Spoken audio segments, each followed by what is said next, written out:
Good evening. Welcome to the public hearing of Columbus City Council's Workforce Development Committee. I'm Councilmember Priscilla Tyson, and I chair the Workforce Development Committee. The purpose of tonight's hearing is to inform the public of workforce development services that are in Central Ohio. In America, quality employment is key to health, happiness, security, and safety for individuals and families. It is extraordinarily difficult to enjoy a high quality of life without access to reliable work that provides a decent wage. While Central Ohio's unemployment rate is below the state and national average, it is still difficult for many in our community to find work, and the employment rate in many of our neighborhoods is higher than the rate of our city and region as a whole. Unfortunately, not all of our residents are accessing the job training and resources we have available in Columbus. As a result, they don't have the necessary combination of soft and technical skills that are required to compete in a tight job market. But the good news is that there are resources are available, and many of those are free. Our office has identified more than 20 local organizations who provide an array of employment services to the residents of our community. Tonight, we will receive presentations from 2 organizations with whom the city contracts to provide various services. The Central Ohio Workforce Investment Corporation, also known as COWIC, is a one-stop shop for employment services. Their primary focus is helping people to obtain, retain, and upgrade employment while assessing employers to gain and maintain a qualified workforce. We will hear from COWIC's Executive Director, Suzanne Coleman-Tolbert. The mission of Impact Community Action is to reduce poverty by providing hope-inspiring help and real opportunities for self-sufficiency. They offer services in the areas of employment, empowerment, energy efficiency, emergency assistance, and engagement and advocacy. We will be joined by Impact's Executive Director, Bo Chilton. After we have heard testimony from COWIC and Impact, we will then hear testimony from several other local providers of workforce development services. After we have entertained those comments, I will share written testimony that we received from organizations who were not able to join us tonight. And then finally, at the conclusion of the hearing, I will place on the screen a list of local service and resource providers with their websites and telephone numbers. This list will be also available by contacting my office at 645-2933. Before our guests begin their presentations, please be aware that tonight's hearing is being recorded for rebroadcast on CTV, Columbus's government television channel 3, and the rebroadcast schedule is available at www.columbus.gov. At this time, I will invite COWIC Executive Director Susan Coleman-Tolbert and her staff to make their presentation. Suzanne, I understand that you have also invited a participant from the SOAR internship program to address this committee, and I welcome you to introduce your guests during or immediately after your presentation or remarks. So with that, Director, the floor is yours. I'm so happy you're here. Thank you, and good evening. Councilmember Tyson, thank you for the opportunity. Again, my name is Suzanne Coleman-Tolbert, and I have the privilege of serving as the President and CEO of the Central Ohio Workforce Investment Corporation, also known as COWIC. And I'm here this evening to give you a retrospect, very short retrospect, talk about some of the things that are happening now, and also talking about how we are addressing some of the problems that we're seeing regarding employment and workforce development. So before I get started, though, I would like to acknowledge 2 of my staff members, Brittany Westbrook, who is our Public Affairs Director, Brittany, and Carisha Gamble, who is the Executive Assistant at COWIC. We also have 2 interns who I will introduce later on. I'd like to start off by just talking a little bit about the mission. We have a very simple mission, which is to meet the employment needs of businesses and job seekers to support economic development in Central Ohio. And we're very proud of the work that we've done over the past 6 years. COIC is a 501c3 nonprofit organization. We're funded by the United States Department of Labor. We get our primary funding from the Department of Labor. Those dollars come through the state to the State Department of Job and Family Services, who we have a very good partnership with. And we also enjoy a very positive relationship with, of course, the City of Columbus and Franklin County, specifically with Job and Family Services. We're governed by a 30-member board, and I have one of my board members here, Trudy Bartley, is here. She is with Ohio State and is responsible for one of the summer programs this year. So I'm excited that she's here with the interns. Looking back, where we have come from as a fairly young organization, back in 2007, we opened our doors at 1111 East Broad Street at the Jerry Hammond Center, where our Career Center is located. Back in 2007, the unemployment rate was at 4%, only if we were there now. So that wasn't that long ago. The average job seeker that we were seeing on the day that we opened, and we had a line waiting, 500 people at least were waiting to be served. Most of those individuals that we were seeing didn't have a high school diploma or a GED. So that was the population that we were serving at that time. From the time period of 2007 to 2009, of course, we were entering into the recession, and we began to see the populations change that were coming into the Career Center.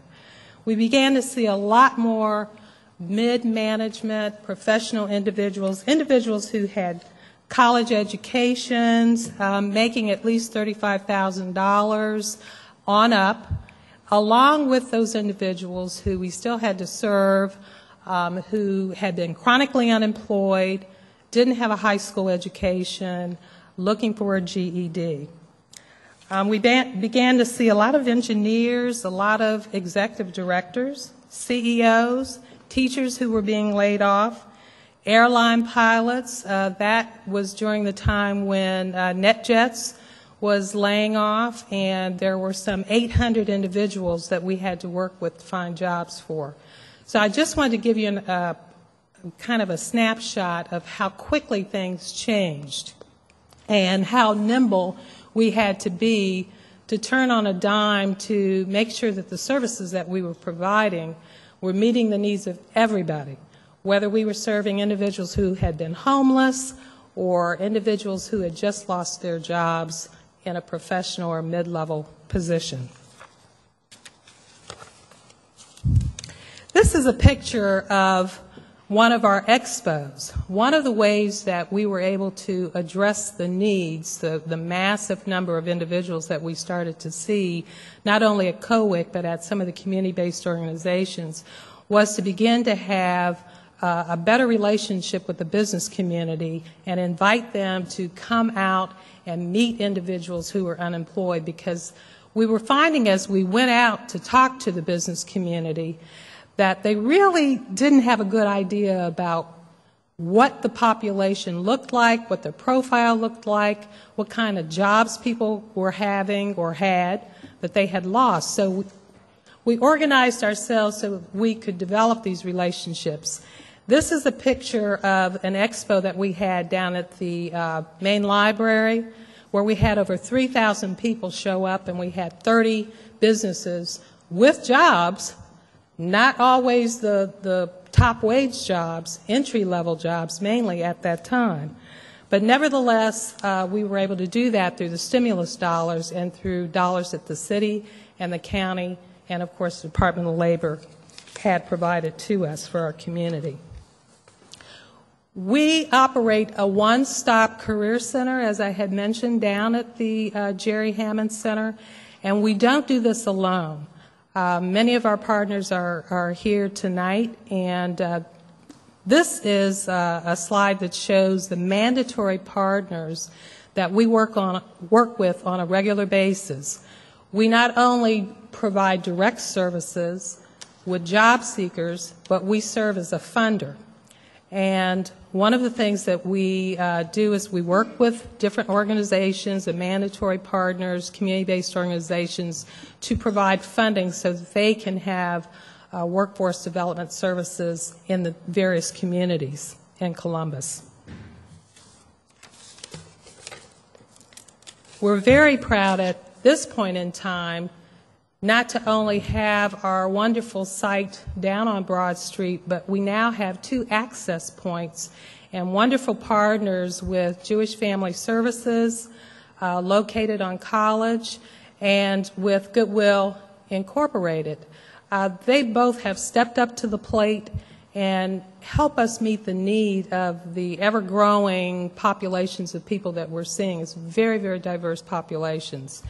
And at all those sites, you can see that the direct services include internet, ready access. We have a print center available to individuals, phones and faxes, career consultants and job coaches, labor market information. Individuals can come in and they can be self-directed, or they can seek out the help of our career consultants. So, we try to meet the needs of individuals. Some individuals prefer to come in and do their job search on their own.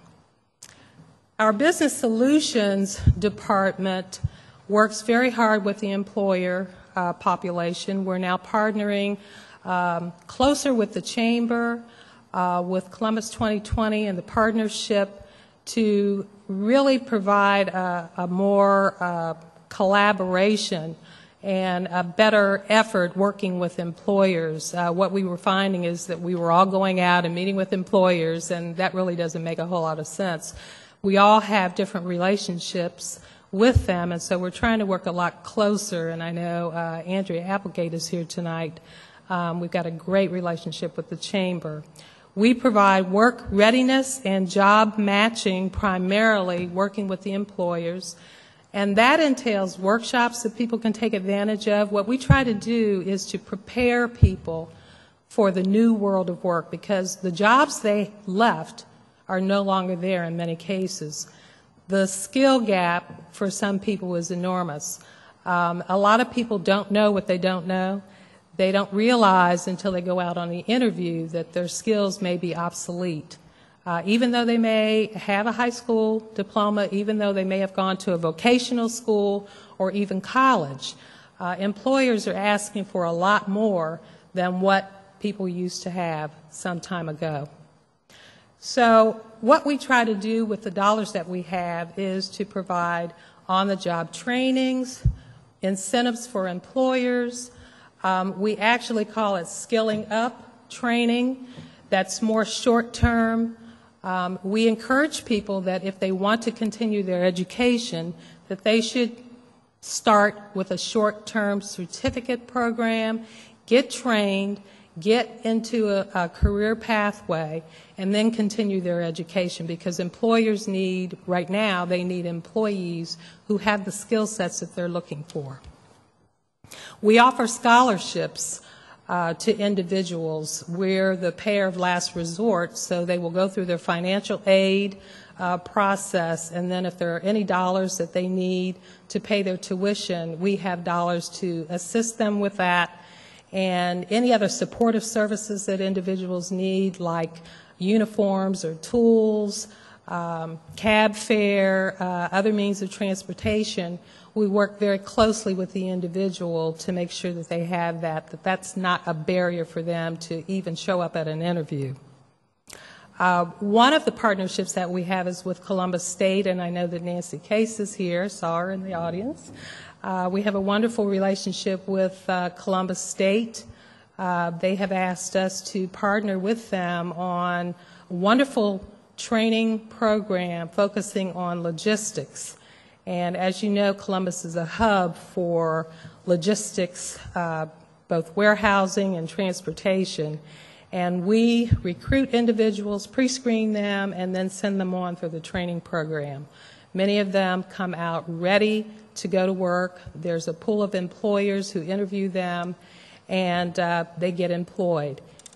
If for some reason that doesn't work, they're connected up with COWIC, and we make sure that we get them employed. The other thing that we do is we respond to companies who have to lay off individuals. We have a team of individuals that go out, meet with the management, meet with the employees, and it's a terrible loss that people go through. It's like any other grieving process, and we try to meet with them immediately to let them know that hope is there, that there are resources here in the city of Columbus, excellent resources, either at COWIC or at some of our other partner agencies like Impact. And I know that Bo is going to be speaking, but Impact is an excellent agency that provides a lot of good workforce services on behalf of COWIC and on behalf of many other agencies in the community. So that's something that I don't think a lot of people are aware of. What and who are we seeing now? I've given you kind of a retro of, how we grew up from basically a very small agency into what we are now. The unemployment rate right now in Ohio is at 7.3%, and basically that is due to the automotive industry picking up and all of the subcontracts that are available now that make various parts for the automotive industry, advanced manufacturing. We're really doing overall as a state fairly well. And in Franklin County, that number looks pretty good too, 6.2% as of May 2012. However, even though things look like they're doing better, that's not our reality. Our reality are the individuals who find themselves challenged by unemployment, long-term unemployment. We have individuals that we now call the 99ers. These are individuals who have been unemployed for long, long periods of time and have really kind of dropped out altogether. They've given up. We've started ads now to try and get them to come into COWIC, and we're seeing some results. Workers without a high school diploma, as you can see, is 16%. We believe it's higher than that.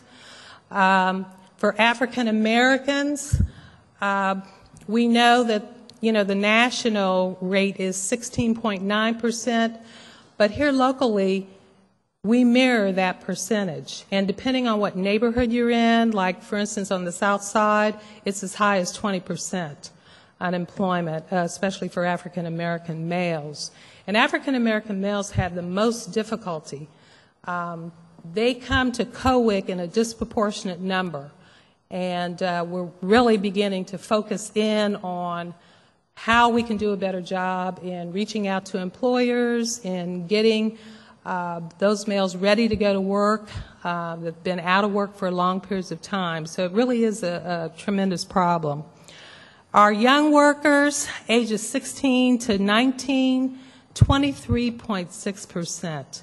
And we know by the long lines that we saw at COSI and at the Veterans Memorial that young people really want to do a positive thing over the summer and all year round. We don't only have SOAR Hire for the summer, we have services all year round.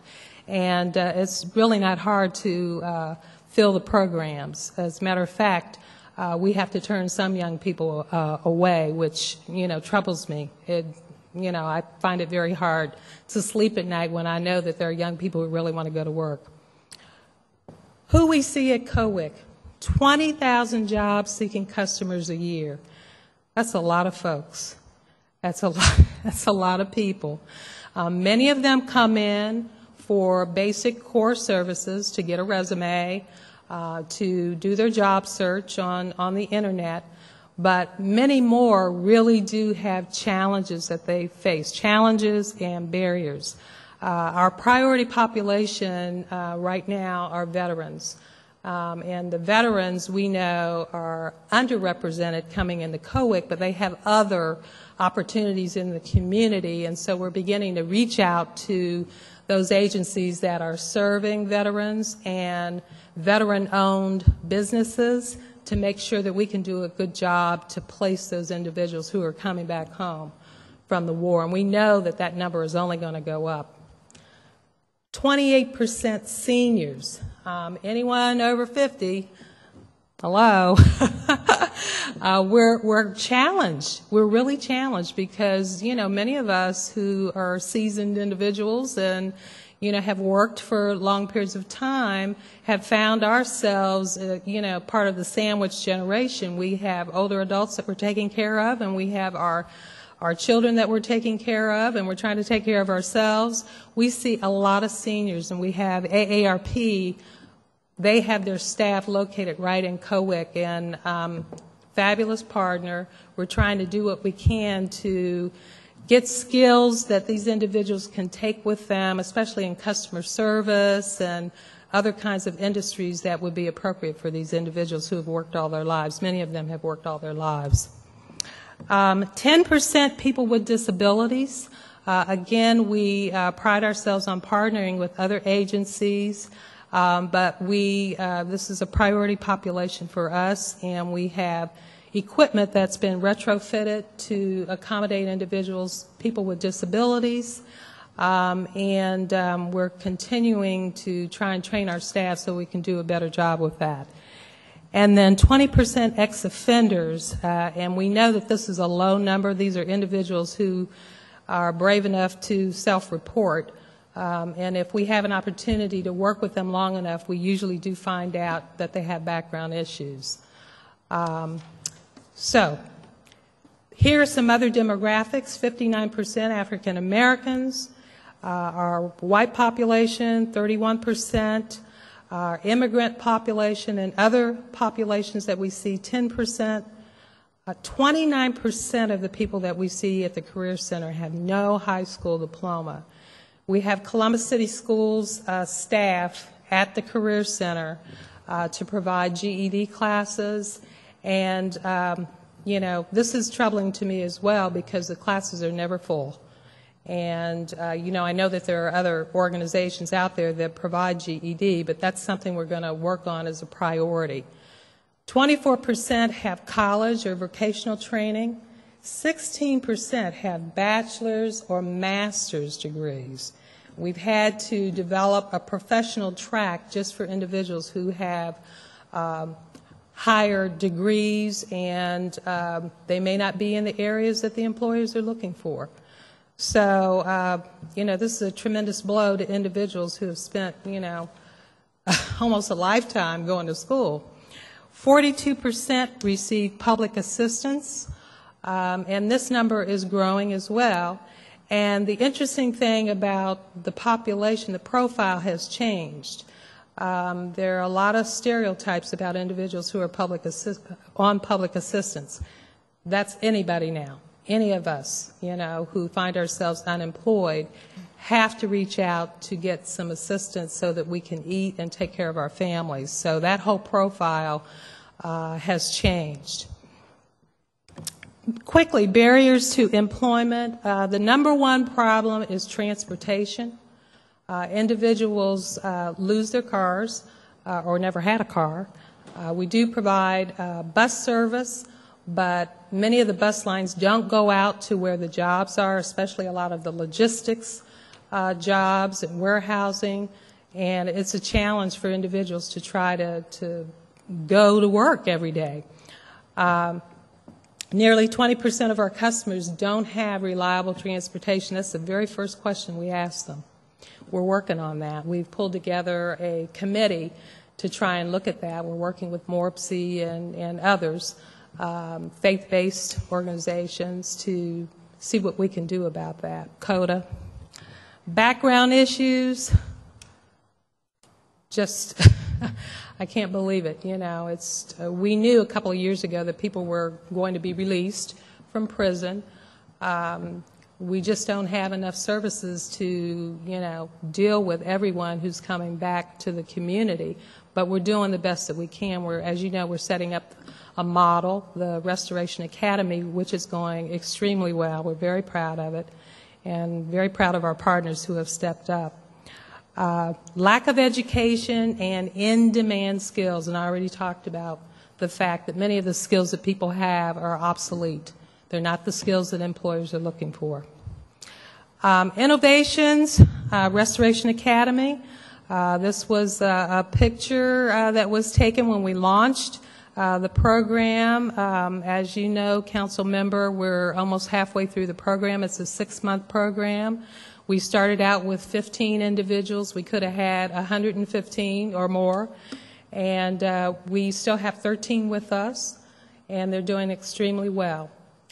The funding is $253,000, which COWIC partners with the city. And you can see the breakdown there. The criteria is nonviolent crimes, no outstanding warrants, have to be able to pass a drug screen, must be a legal resident of Franklin County, and must be reintegrated for at least 12 months. And as Bo can tell you, we really could have filled up this whole chamber with individuals who really wanted to be part of that program. So I hope we're going to be able to continue it. The partners have just been fabulous. They are now going through their active living and learning how to grow their own food and prepare their own food at the conservatory. Columbus State has given them life coaches. The Y, Kim Jordan, has made sure that each participant has a membership, not only for themselves but for their whole family, and many other services, health services, dental services. It's just been amazing. Impact and the Urban League partnered together to do a work readiness program for them. So it really truly has been, I think, a best practice model that, you know, we're very proud of. The Sherwin-Williams program is a partnership, of course, with that company. And these individuals go through a week-long training. They get a certificate. We now have Martin Painting Company, who comes to all of the orientations and is hiring our painters. I'm so excited about that.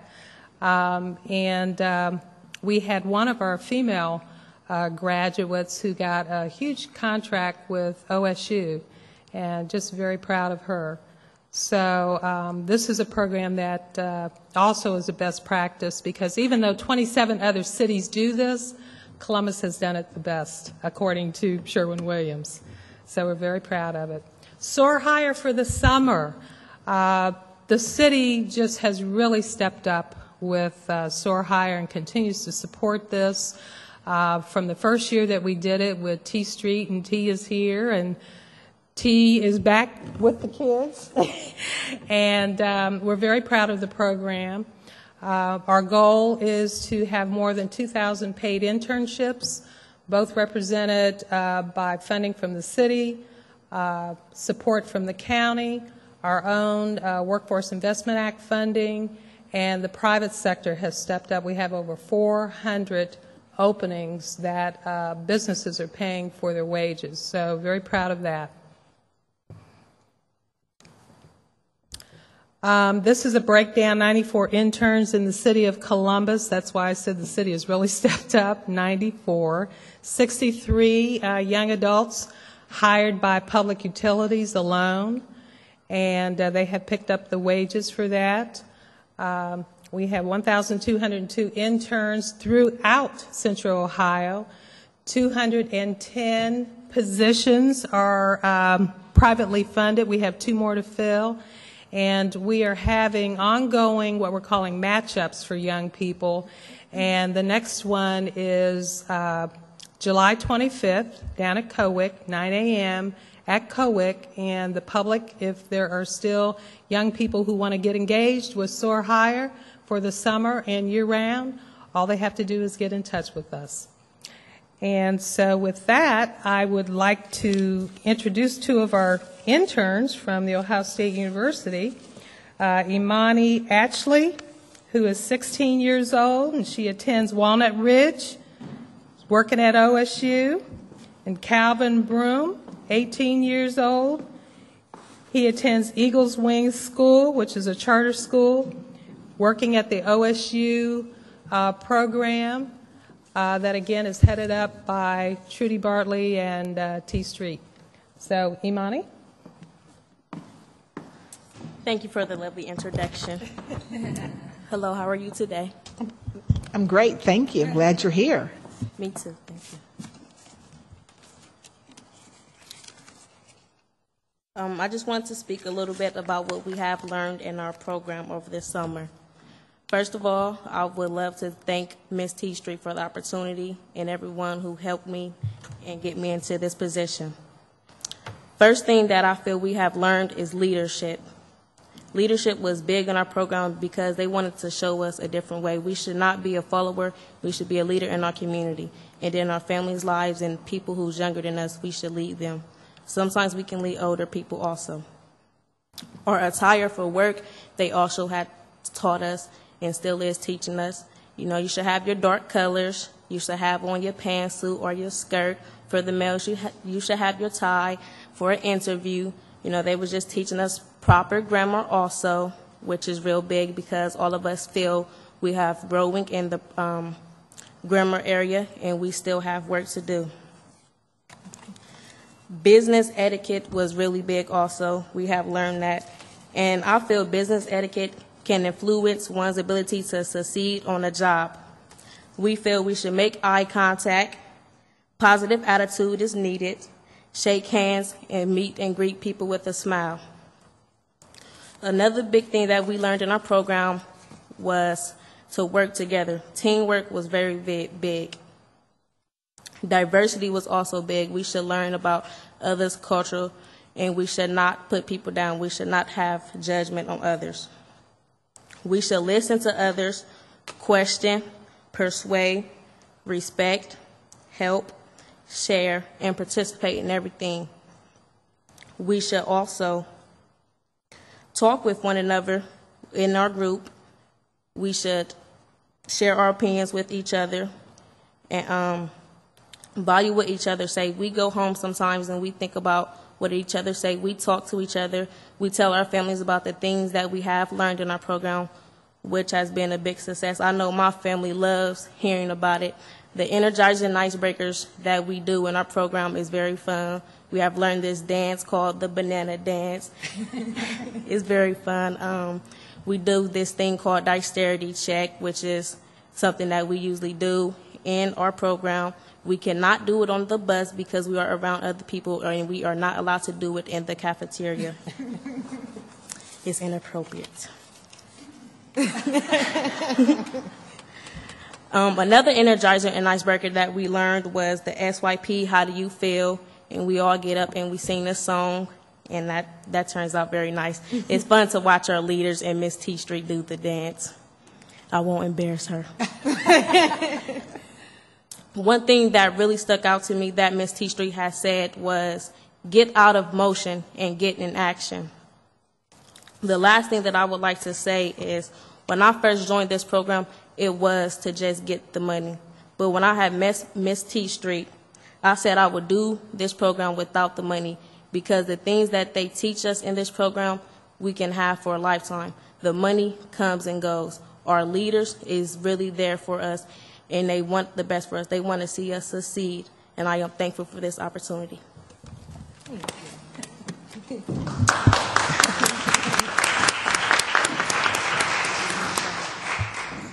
Hello. Good evening. Good evening. I would just say that it's helped me a lot because if I didn't have a program like this, I probably wouldn't be able to get a job, because I'm new at this and I've never done anything like this. It's taught me a lot. Ms. Teets just an amazing person. She has so many quotes to give out. She helps you out if you need it. The staff are awesome. I would like to say that the speakers, they do a good job, and we all should participate in stuff, because if you don't learn anything, it's not helping you. So I really enjoy it. Thank you. Thank you. Council member, I'd be happy to answer any questions. Thank you. First of all, I want to say thank you to the two young people that just stood and shared the benefits of the SOAR program, and especially the opportunity to be at The Ohio State University and work with T Street. We all know T and the fine work that she has done in the past and is continuing to do as it relates to young people and her commitment to the growth and success of young people. It is a wonderful opportunity that they've had this opportunity to be with her. And I've also heard the same information from some other young people that have certainly are at City Hall that are interns. And when I immediately met some of the interns here and asked them what did they learn in the orientation, they were very clear about, I need to look you directly in your eye, I need to shake your hand. They went through all the things they were taught, which is really important for young people. And that's part of when we were talking about you can have technical skills even as an individual, but you don't have those other soft skills, and you also don't have anyone to motivate you to continue to move you forward. That is a deterrent for you being successful in your employment. So I want to say congratulations to you and your entire team for, I know, the hard work that you're doing around the SOAR program and helping young people to move forward. And I want to thank Ohio State for the work that they're doing for those young people, and really all the other nonprofits that are businesses, I'm sure they're not nonprofit, but all the other businesses that are working with young people, because they are our future. And we do really appreciate that you've decided to mentor them and to help them to move forward. In regards, thank you for your presentation. It's amazing when you said that when you first started, there were 500 people waiting at the door, and now you have 20,000 people at the door. So it is, and the diversity of the people that are at the door, and the obligation that we have to try to help these individuals. We're hearing 20,000 that you're seeing, and when everyone else comes up and shares what they're doing, those numbers are added to that 20,000. And so, one, that's a huge commitment. And I'm glad you're sharing that, because I think that a lot of people don't realize that COWIC, the number of people that you work with, and all the individuals that fund you, and the work that's required by your organization to this community. So just want to say that. So thank you for you and your team. I love the presentation. There are just a number of questions I could ask, and I don't want to, and I know other people want to come up and speak, so I won't take a lot of time. But some things that I want to make sure that individuals know to contact to come to COWIC, and that you do have an idea of the positions that are open in this community, and where you're training them, and as well as you're working with other organizations to train them in those skills. Correct? That's correct. Correct. You just mentioned that logistics is an area which we're training people through yourselves, through Columbus State. And then when you talked about some of the barriers to employment, where the logistic jobs happen to be, it's individuals have a transportation problem to getting to those jobs. Yes. So once you train them, they may not be able to get there. That's correct. We look for all types of resources in the community, but it still remains a challenge for some of the entry-level wages that are paid. The payoff is that it's a career pathway, so if you stay on the job long enough, you really can make a good living in logistics. But we're struggling. We're now working with employers who understand that they need these employees and they need them to get to work. And so we're having conversations about partnering on shuttles and things like that. Also, I mentioned the faith-based organizations who have vans that sit most of the time during the week that we could be utilizing. Many of the community-based organizations have vans that we're looking into, and MORPC has been extremely helpful with their programs. So we're not giving up. We're, we want to come up with some innovation. We're trying to work with some of our individuals who have gotten their commercial driver's license and start some entrepreneurial efforts and hopefully start a shuttle business where we can get out to some of these far-reaching warehouses where the jobs are. Well, part of having these hearings is to let the community know the work that you're doing. But another part of these hearings is that for me and for my colleagues to understand what issues and concerns are out here that are preventing people from getting jobs, and also to raise our awareness of the individuals that are having the most difficult time getting jobs. So now that we know this information, we do have an obligation to work together to try to find some solutions, because the number one goal for me and as a workforce development chair is to know we know that we have people and we have jobs and we have this gap, and there are a number of challenges you've mentioned here that are preventing people from getting those jobs. And so we need to do everything we possibly can to work together collectively to resolve these issues and to get as many people employed as possible.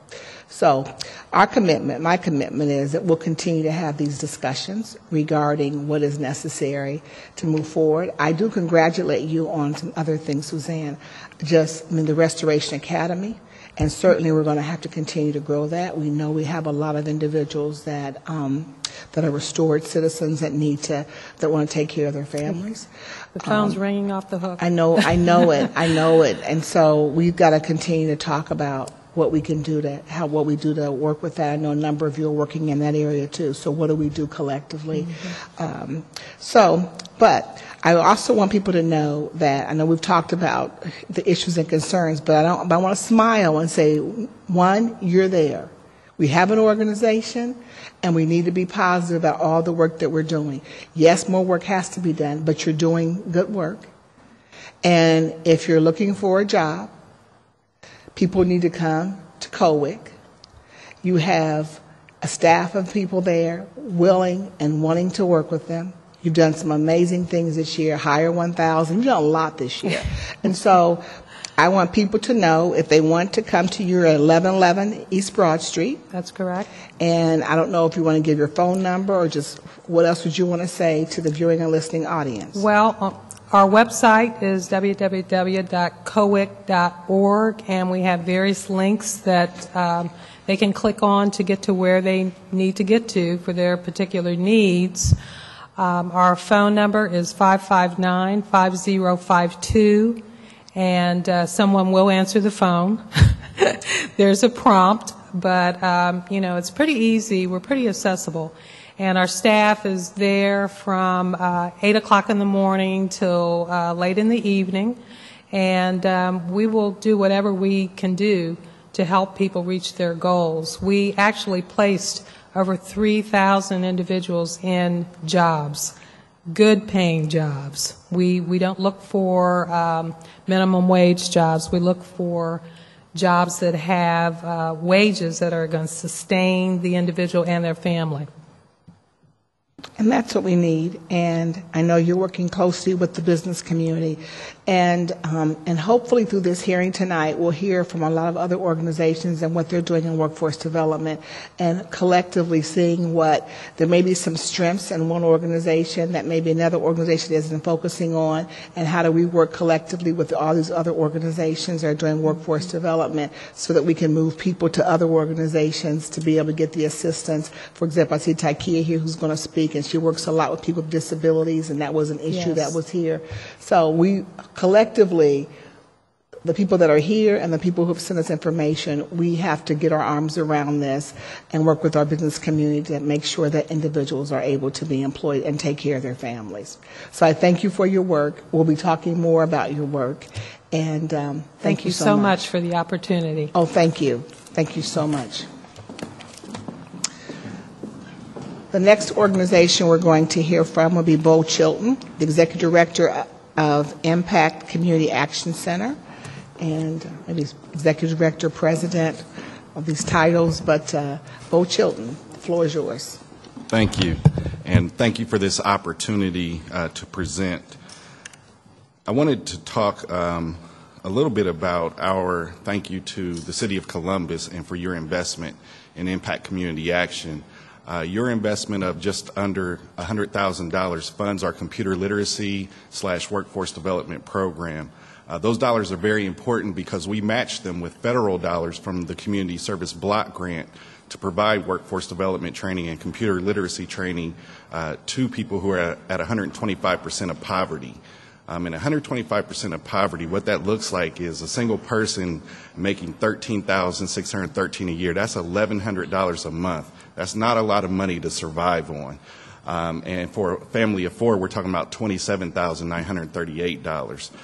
But the city's dollars are important because of the federal restrictions, we are only allowed to serve people at 125% of poverty with those dollars. But we're able to use the city's dollars in a more flexible way so that we can serve many more people even beyond that 125. And that is what has enabled us to have partnerships with organizations like ARP, where we have what we call our Platinum Plus program, where we work with senior citizens. And that's been a phenomenal relationship. And so we just want to say thank you to the city. We want to thank you not only for your investment of your treasure and the dollars, but also your involvement.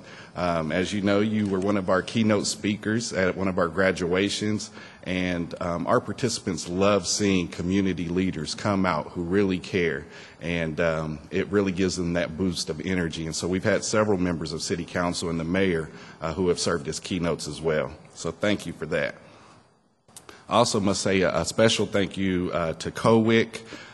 Because this past week, we were without power due to the storms. So Impact Community Action was without power for the whole week last week, and it was just restored on Monday.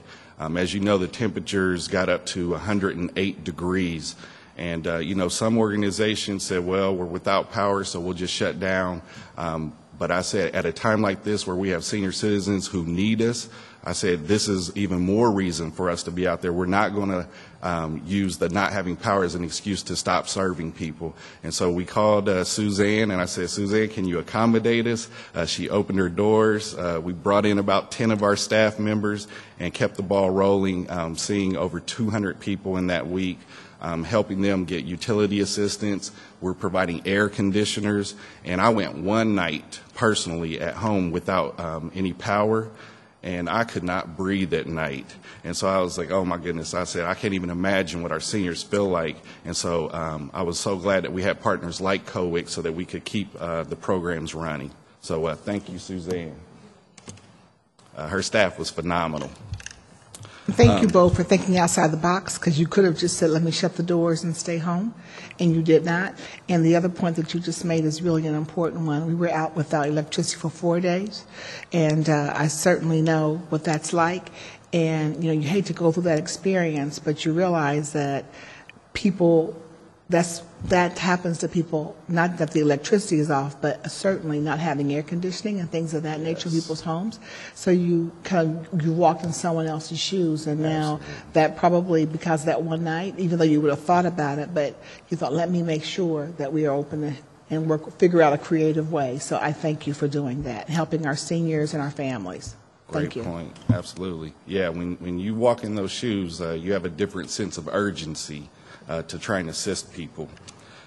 As you know, one of the things that we've learned from our benchmarking study facilitated by the Columbus Partnership and Columbus Research Partners is that poverty is growing in our community. What we know here in Columbus for the metropolitan area is that poverty has grown at 6 times the rate of the population growth. And that we have over 200,000 people living in poverty in Franklin County, and nearly half of them are children. The benchmarking study brought up some interesting points that I think is good for us to kind of keep track of. As you know, we benchmark against 16 other cities who have some similarities to Columbus. And what it found is that Columbus ranked 16th for the number of persons living in poverty or who were below the federal poverty guideline. Columbus ranked 16th in the highest percent of children under 18 living in families with unemployed parents. And Columbus ranked 13th in persons receiving public assistance. And so when I tell people about that, and we're benchmarking against cities like Cincinnati, Chicago, Cleveland, Indianapolis, and when they hear that we were even behind Cleveland, they say, "Cleveland? Really?" Now, I do have to put a caveat around that because we are talking about the metropolitan area, which is beyond just the city limits of Columbus. Is really talking about the 11 contiguous counties that make up the Columbus metropolitan area. But it is something that I'm glad to say that our business community, I think our nonprofit, our public leaders are now sensitive to and really honing in on the importance of us trying to address the issues of poverty. And that's really what we are all about. Our mission is to reduce poverty by providing hope, inspiring help, and real opportunities for self-sufficiency. And that's something that our board was very conscious in saying that we want to provide hope, inspiring help, because so often we see people who come through our doors whose spirits have been broken. Certainly we see a large segment of people who have grown up in generational poverty. And so we want to help identify what are the barriers necessary to achieve self-sufficiency and how do you lift yourself out of poverty. But we're also seeing a lot of people that we classify as situational poverty, people who have lost their jobs or had some kind of health condition and now find themselves needing services like ours, even though they've never had to use services like ours in the past. And so we want to make sure that when they come through our doors that we're greeting them with the kind of customer service that's going to inspire hope and really get them focused on what will they need to do to achieve self-sufficiency. Impact Community Action, we serve over 20,000 customers a year in Franklin County. We have about 65 employees and an annual operating budget of just over $5 million. The way that we like to think about our programs and services is taken from the parable that if you give a person fish, they eat for a day. If you teach them to fish, they will eat for a lifetime. But I always say I challenge that assumption. You're not going to eat for a lifetime unless there's some pond, river, or sea by which to cast your rod and catch that fish. So we give people fish through our emergency services, such as the HEAP program, the Home Energy Assistance, where we provide utility assistance. We have a rental assistance program to help prevent people from becoming evicted.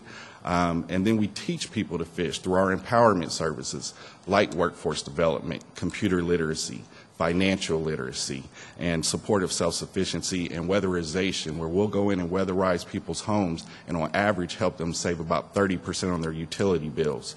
But then the next piece of that is the advocacy role, and that's where we have impact advocates, where we teach people how to testify at hearings such as these at the State House to put a face to what are these issues out in the community so that people really can grasp that. And the other piece of that is economic development.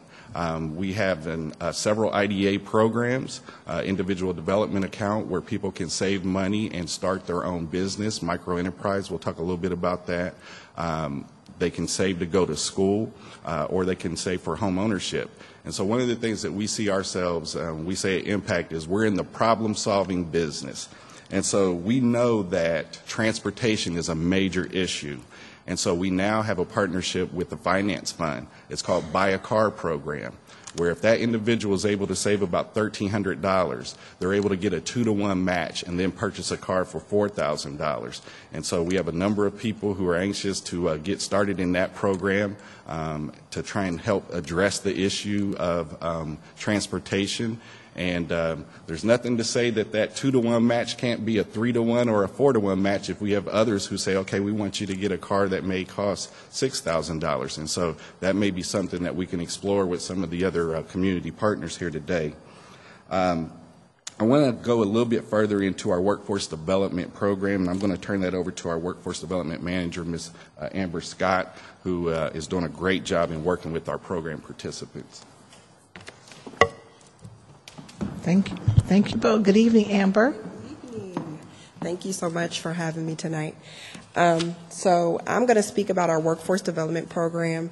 It's been in existence since about 2009, May 2009, and it's grown a lot since we first started. We started with a cohort of about 15 participants and have grown to serve about 40 participants per cohort on a monthly basis now, so that's pretty awesome. The title of the program is Employment Plus. It's a work readiness program, pretty common. Everybody pretty much knows what work readiness is. It's a comprehensive program that is geared towards addressing employment needs of those who are within the low-income population. So as Bo stated before, and he gave you a little bit of information about what low income looks like for us in Franklin County, but those are people for a single household, as he stated before, that are at about $3,000 within a 13-week period for a single household. The Employment Plus program is a 5-week training program, and it begins with computer literacy in the first week. And thanks to the City of Columbus, we've been able to create that program. We call computer literacy Phase 1 because we believe that it needs to start there. Technology is huge nowadays, and so we have to start with that first. And a lot of our participants that we see have no experience whatsoever utilizing the computer or any type of technology for that matter. So we begin with that first. Employment Plus focuses on improving marketability. So we want to make sure that our participants are competitive in this environment today. And so we teach them the basic computer literacy skills, and then we also offer them the opportunity to come back if need be in order to access additional services at their leisure. We also enhance the skill sets of those that have actual skills. If they want to go more extensively into the curriculum with, PowerPoint presentations and Excel and things of that nature, we offer that as well. Participants receive about 25 hours of basic computer literacy instruction. We teach them the basics, the makeup of a computer, how to use a mouse, how to navigate, those type of things. And then we teach them the function of a computer and why it's useful to them. And I think it's beneficial to relate to their everyday life, so we make sure the curriculum includes that. We begin here in the process to prepare participants for technological exercises that we'll do throughout the 5-week process. During computer literacy, we'll teach them the foundation of creating a resume. We'll create an email and explain the usage of an email. We'll introduce job search related websites such as Ohio Means Jobs, Monster, Career Builder, all of those that we're familiar with. We create employment profiles for them. We post and email resumes and cover letters so we can demonstrate how that's done. We show them the benefit of utilizing social media sites, not Facebook, but LinkedIn, those type of things where you can network and find people that are looking for employees. We also teach the usage of flash drives, printers, copiers, time clocks and systems, all the nuances of technological devices today. Phase 2 is the actual Employment Plus program. This is where the participants will transfer into a 4-week work readiness program, and we simulate the workplace here. So we believe if you can survive for 5 weeks in a simulated environment, then you can survive for 90 days on an actual work site. There are some similarities to other agencies when it comes to our programs, such as resume building, interviewing skills and techniques, appropriate dress and attire, networking, and public speaking. So I'm going to touch a little bit on the differences that we have in our program. We focus on transferable skills, something that you can take to any environment and use it anywhere. We have 10 critical skills that we use. These actually, again, simulate the actual work environment for participants. So the expectation while in the program is to dress appropriately. So we provide the resources for them in order to assist them with dressing appropriately. We ask that they function as a team while they're in class. We ask that they address punctuality and attendance issues before we refer them out to employers, prospective employers. And we also ask them to cooperate with staff and instructors and apply those skill sets while they're in class before they make it to an actual work environment. We also offer a national work readiness credential. We have adopted a nationally recognized model through National Work Readiness Council, the Public Broadcasting System, KET, and Tennessee University. This, again, helps to increase the competitiveness. If they can gain some skill sets, some credentials and things like that, then, of course, it increases competitiveness. So we not only extended our program a little bit, but we also provide a comprehensive curriculum that focuses on educational related things so that they can, if they feel necessary, they can go back to school and get a GED if need be, and they feel confident enough to do that after going through the curriculum in the program. We've also adopted an earn as you learn model as well. So we provide a reward system. This reward is provided only upon successful completion of the program. So it's paid on a weekly basis. It's a stipend that we pay the participants per week after successful completion. They do have quizzes and things of that nature that they have to complete as well in order to receive this stipend. But we believe, as Bo stated, that most of our participants are in poverty-related situations. Without something, a means to get by over a week at a time, we would probably lose their interest. So we provide an earn as you learn. If you complete the entire week, then we'll make good on our promise of paying you what you've earned over the past week. We also will pay our participants for gaining employment and maintaining employment. So at benchmarks of 30, 60, and 90 days, they're eligible for payment for that achievement as well. We provide a graduation which is very empowering to most of our participants. Our population, the population that we serve, a large percentage of them are either non-high school graduates, have not obtained their GED and things of that nature. So we have had the pleasure of having several of our council members come and speak at our graduations, and as Bo stated, that's very empowering to them to actually see community members come and support their accomplishment. I think that it empowers them to go back to school, to get a GED. It's family oriented, so we highly encourage family participation throughout the entire process.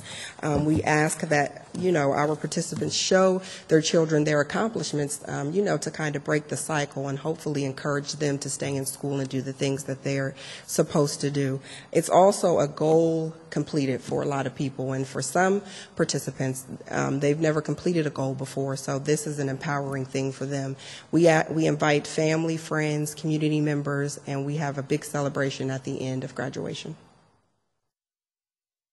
Some of the testimonials that we have from some of our participants is that they've been able to purchase a car with their stipend. Not a fancy car, of course, but it's a car in itself. They've been able to obtain employment and move out of a shelter type situation. They've enrolled and completed construction apprenticeship programs in relationship and partnership with the Construction Trades Network. We provide that opportunity to them, and we also provide transportation to and from if need be, because as Suzanne stated, transportation is a huge barrier for us right now. We also have had much success with our reentry population and reduction of recidivism rates as well. Post-graduation, we will provide job coaches for an additional 90 days of support. That's to continue to help to remove any barriers that they may have. Of course, we have a lot of resources internally that we provide at Impact, but we need help from our partners as well to provide barrier support and removal so that our participants can be successful once they go to work. We also help them find meaningful employment for them, not just a job, but something that you're going to enjoy to increase the rate of you staying there. And then we focus on livable wage. We want to make sure our participants are getting jobs where they're able to sustain their household. Our agency is built on self-sufficiency, and so we provide jobs that are at or above livable wage, which is calculated at $8.66 per hour. So a little bit about the numbers. We've been in existence since 2009. In 2010 and 2011, we trained a total of 354 participants. Of the 354, 110 of them went on to gain and maintain employment for 90 days at $8.66. Those numbers of employed do not include those that may have obtained jobs below that amount. Our measurable outcome is that they obtained it at $8.66 or above.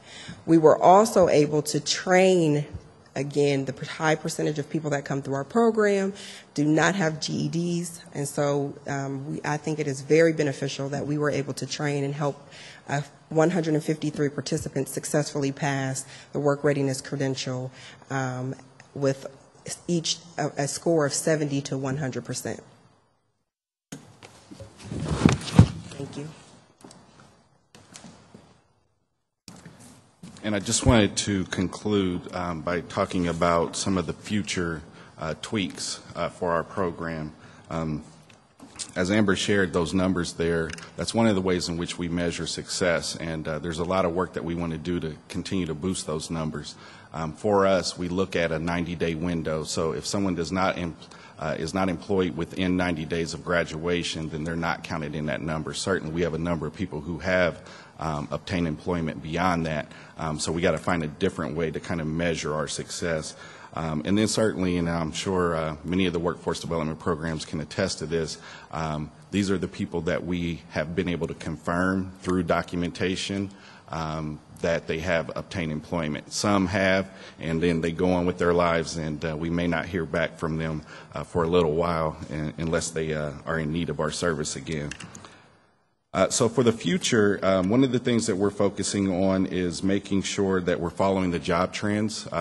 Certainly logistics is a big industry that is big here in Central Ohio, and it's having those direct connections to the logistics industry. I think Suzanne mentioned the program with COWIC and Columbus State, and I've had a number of conversations with Nancy as well. About how do we plug in and how do we build relationships. We have a relationship with the construction portion of Columbus State's program. And just recently, as a matter of fact, this morning, had a conversation with Discover. And I did not even realize that Discover has this huge facility in New Albany with over 1,800 employees. And you know, they're constantly looking for employees. And so one of the things I wanted to say thank you to Adam for is that directory, because Discover asked me, are there other community connections that they can touch base with? And I said, absolutely. I have this fabulous new directory. I can send you all the contacts of all the workforce development programs. So I'm sure everyone here will be getting called by Discover. But they told me that they've had a relationship with COWIC now for about 2 weeks, coming on site, doing on-site job interviews, and they're going to be doing that with us for now. And we were really plugged into them because of Caton Woods, someone who worked here for City Council for a little while. But Caton came through our program. He went to Discover and has done great work. He's been promoted twice already, and they really believe in promoting internally. And so we want to make more direct connections to employers because as we tell our program participants, you're our best advertisement. When you go out and do a good job, people want to know, well, what is it that's different about these people, and where can we get more like them? And so that becomes our referral back to our programs and services. Also, what's going to be really big for us in the future is the micro enterprise. We've had success with that with gentlemen like Jeffrey Samich, who's part of Restoration Academy now. We were able to help Jeffrey actually start his own business, a minor home repair and landscaping business. And his business started to boom in the summer, and he actually came back and hired. And Jeffrey was a formerly incarcerated individual or ex-offender, and he came back and hired 4 more of ours, and he said he wanted to hire ex-offenders to give them a chance. And that type of work and that type of referral is so important. Strategic collaborations and targeted job training, like I mentioned, we've now established a relationship with Sinclair Community College. Certainly we have it with Columbus State Community College, but Sinclair has a specific program in industrial manufacturing and design, and what they're finding is that the 9-month program that their graduates go through, they have 3 times as many jobs as they do graduates. And so we're starting to get plugged in with them to make sure that we're making those connections so that our workforce development training is tied specifically to the possibility of getting an actual job. And so that's where we talk about in our mission statement, real opportunities for self-sufficiency. And then personally, we are going through a process called Pathways to Excellence, and that is a rigorous self-study that is put out by our National Community Action Partnership that is based on the principles of the Baldrige Awards for Excellence. And so we're going through this process over the next year, trying to find out how can we tweak, how can we improve, how can we continue to grow to meet the needs of our community. And with that, I'll answer any questions that you may have. Thank you, Bo. There's a lot of information here. A couple questions. One, I think that as you're making your presentations, everyone, something that's going to be important in the future is you really talk about your success stories.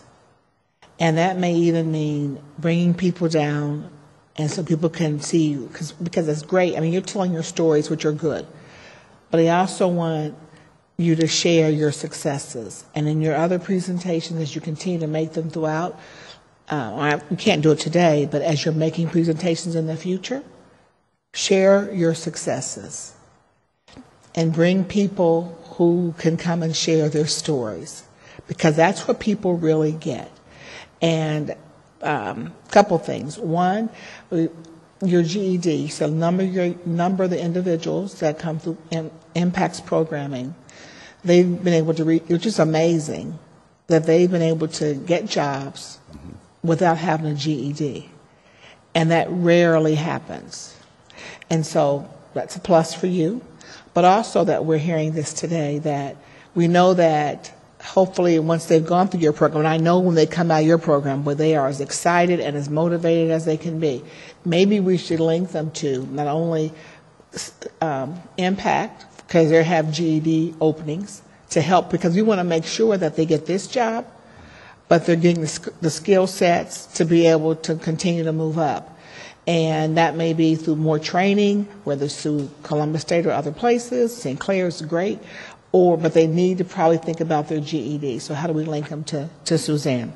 And also when you're making your presentations, talk about, I have quite, what organizations are actually hiring, because this hearing is about what you're doing, but you're also having success because people are taking on those jobs. And as you just mentioned, this to think about, I like that you're working with the construction trades, and so I won't take up your time here, but I want to know more about that, because there are a lot of people who want to work in the construction business and don't know how to get there. And so you're doing some work around that. I want to spend some time to understand what you're doing and how we can be helpful, and how the people who are listening can get involved in their construction trades.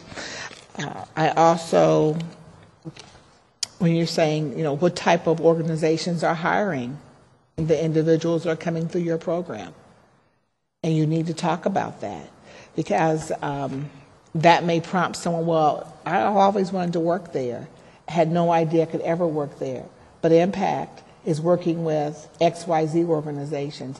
And so just like you're talking about Discover, you make that relationship, people want to work with Discover.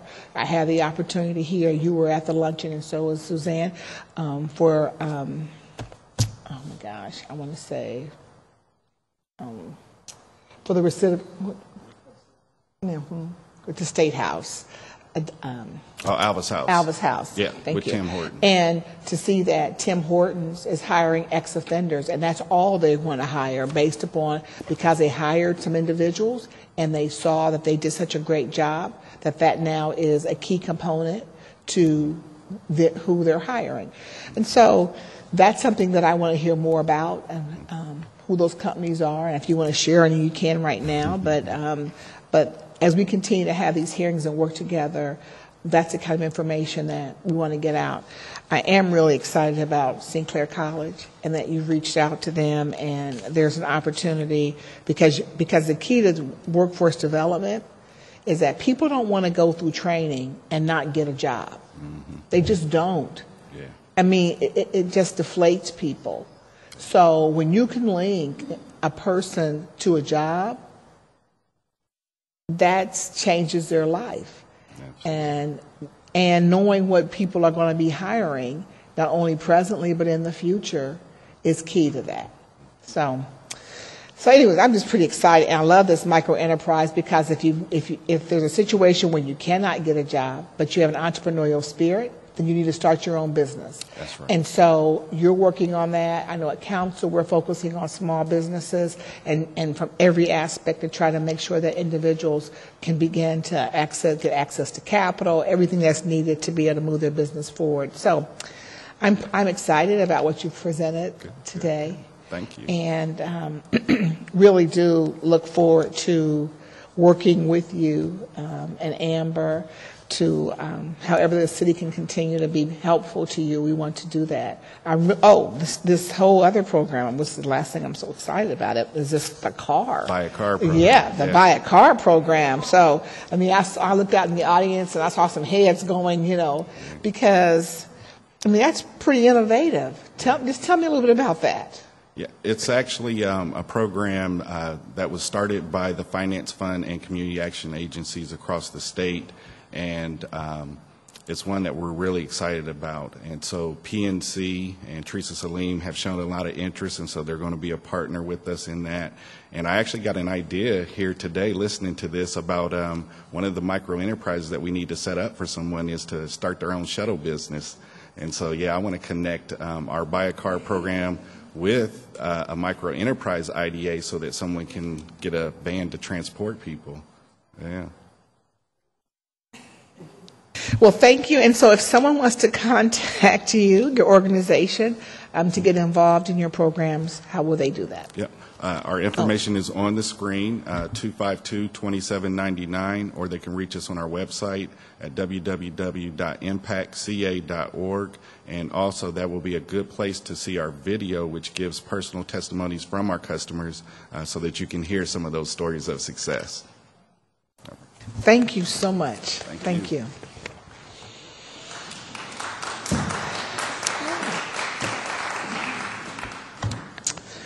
Oh boy. In addition to the helpful information we received from our our presenter organizations, we will learn even more as we move forward into the public comment portion of tonight's hearing. We're fortunate to be joined by representatives of various organizations who are doing outstanding work in our community. Speaker slips were taken in the order they were received, and I will start now with our first speaker. Our first speaker is Terry Althouse from the Godman Guild Association. Good evening. Good evening. First, I'd like to thank you, Councilmember Tyson, for giving us this opportunity to speak tonight. And I'd also like to thank the City of Columbus for its past and its current support of the programming at the Godman Guild Association. I'm here tonight on behalf of Godman Guild's Workforce Development Department, and I'd like to give you a snapshot on some of the things that's going on in employment and education. We have a staff of dedicated professionals serving the needs of Central Ohio adults in their quest to secure living wage employment. Our adult education served about 1,200 people last year by providing GED and adult basic literacy education preparation classes. Last year alone, 40 people got their GED through the combined efforts of the motivated individuals themselves and our excellent instructors. Job Success, which I might add is directly supported by the City of Columbus, works closely with local employers who at this moment have over 200 job openings available to the qualified graduates of this 2-week work readiness program. This past year, we have served 100 Ohioans, helping many to find work in this challenging economy. Orientations are held every Wednesday at 10 a.m. With the fast and furious changes in Wineland Park, through the Wineland Park Revitalization Without Gentrification Initiative, we have connected with over 600 residents, helping them understand the changes and prepare for the opportunities in this diverse and evolving neighborhood. We hope that Wineland Park will serve as a model for the entire country on how to revitalize a community without pushing aside long-term residents. This summer, through a partnership with Franklin County Department of Jobs and Family Services and Child Support Enforcement, the Guild is administering the KEYS program, in which 110 14 to 24-year-old residents are participating in a 120-hour internship program, earning a wage while gaining valuable OJT and preparing to successfully compete in today's job market. The Guild also provides free income tax preparation services through the Volunteer Income Tax Assistance Initiative in partnership with OSU and the EITC Coalition, returning hundreds of thousands of dollars to this community and its residents every single year. And lastly, E3 and Transitions are two very similar post-secondary education preparation programs. After researching the reasons why so many people were not completing their post-secondary education, the Transitions program was developed to address all of those reasons, personal, financial, and educational, with the goal of helping adults prepare for stable, living wage employment in less than 2 years through post-secondary education. Both programs put participants through a rigorous series of workshops, classes, follow-up services, and ultimately job placement in their new careers. The main difference between E3 and Transitions is E3, under the auspices of United Way's Women's Leadership Council, and in partnership with Godman Guild, New Directions Career Center, and Apprising Financial Services, is for women only, while Transition, which is Godman Guild's original program, serves both men and women. So in conclusion, we are currently enrolling participants for all of our programs with a special emphasis on transitions and job success. I want to thank you very much. If you have any questions, I'd be happy to answer them. Thank you, Terry, for coming down and sharing this information. And certainly, I know that you had to go through it pretty quickly. And but tonight is really an opportunity for the Columbus residents to be able to know about the different programs that are out there, and that we will begin to work more closely together so that we can begin to provide additional information to our community, provide this handbook out so people know where to come. And so we'll be talking more, because I am interested in this, well, all of it, but really this E3, the Transitions program. I think that's pretty innovative. So look forward to working with you. Okay, thank you very much. Thank you for being here. Thank you for your work. The next speaker is Mary Vale. Good evening, Mary.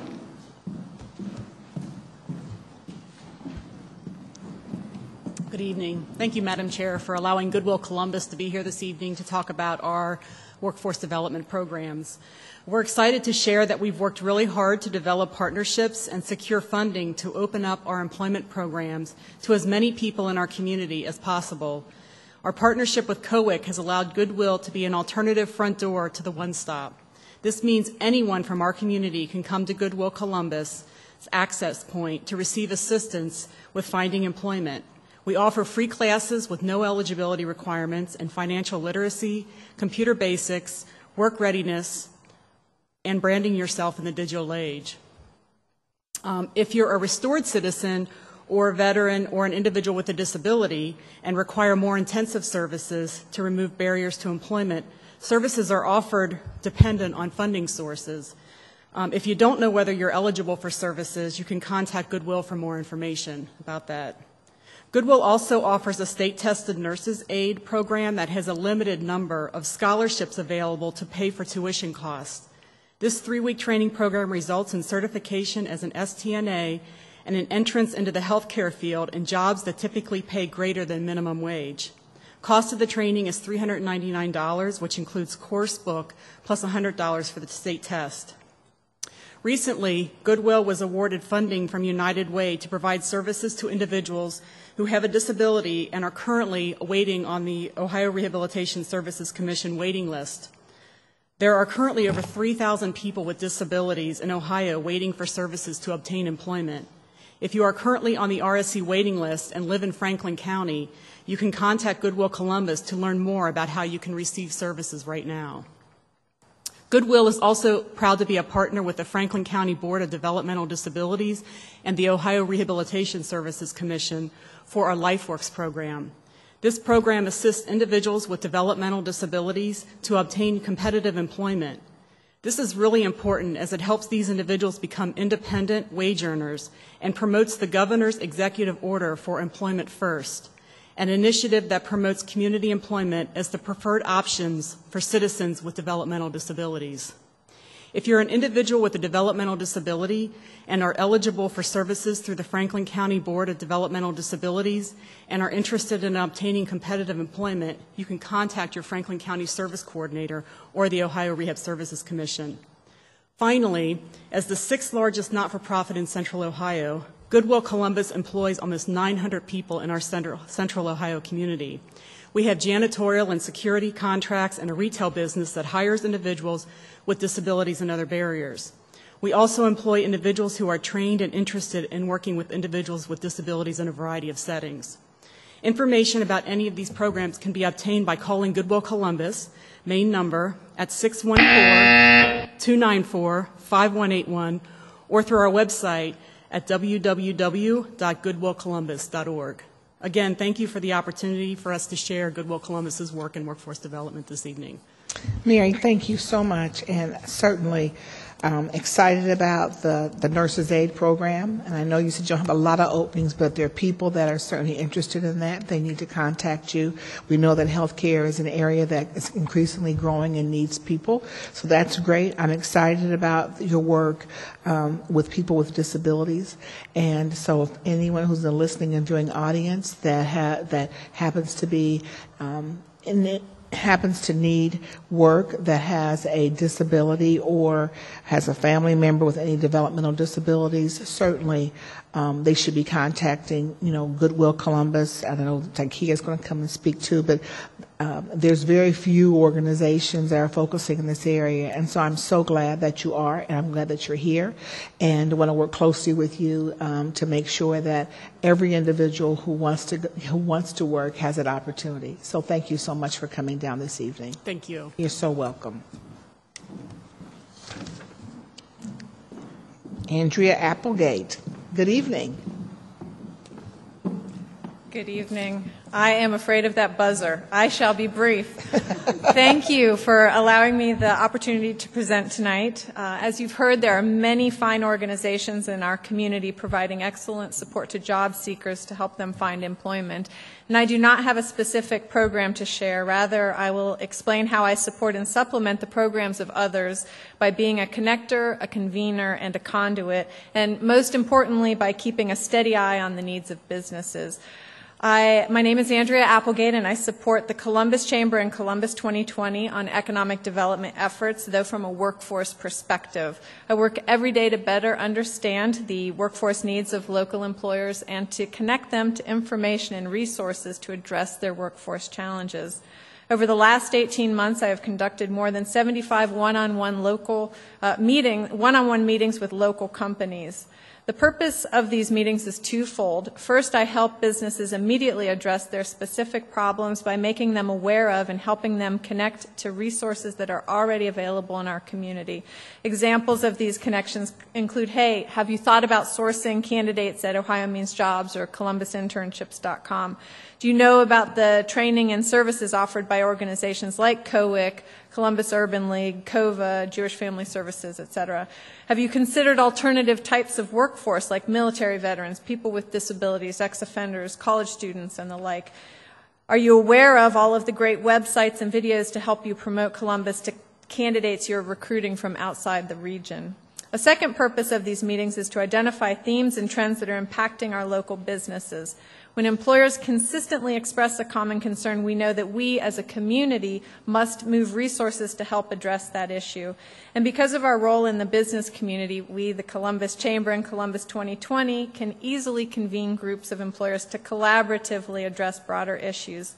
Like when we recently brought together the senior HR executives of companies that make up the Columbus Partnership, and the governor shared the concept behind his Road to Readiness initiative, a one-day mentoring program for high school students in Columbus City schools, and all of the companies present agreed to participate in that program.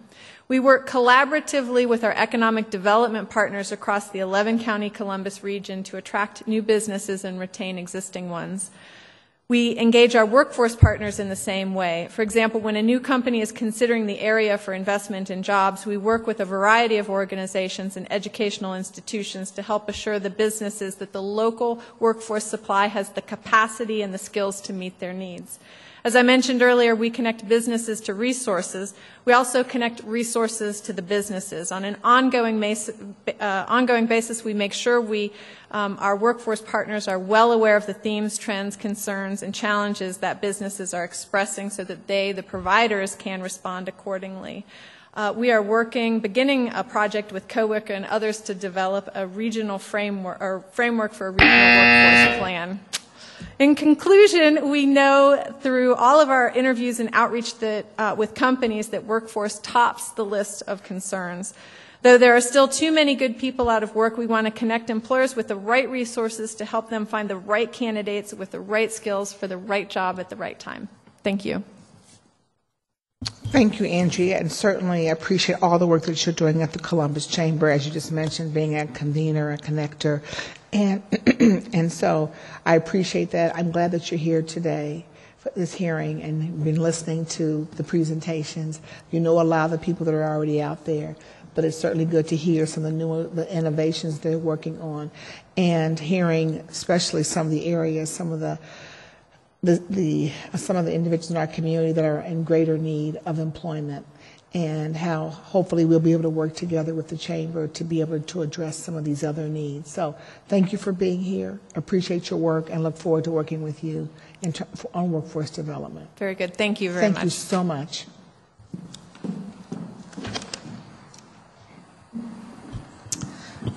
Thank you. Our next speaker is Tykia Wright. Good evening. Good evening.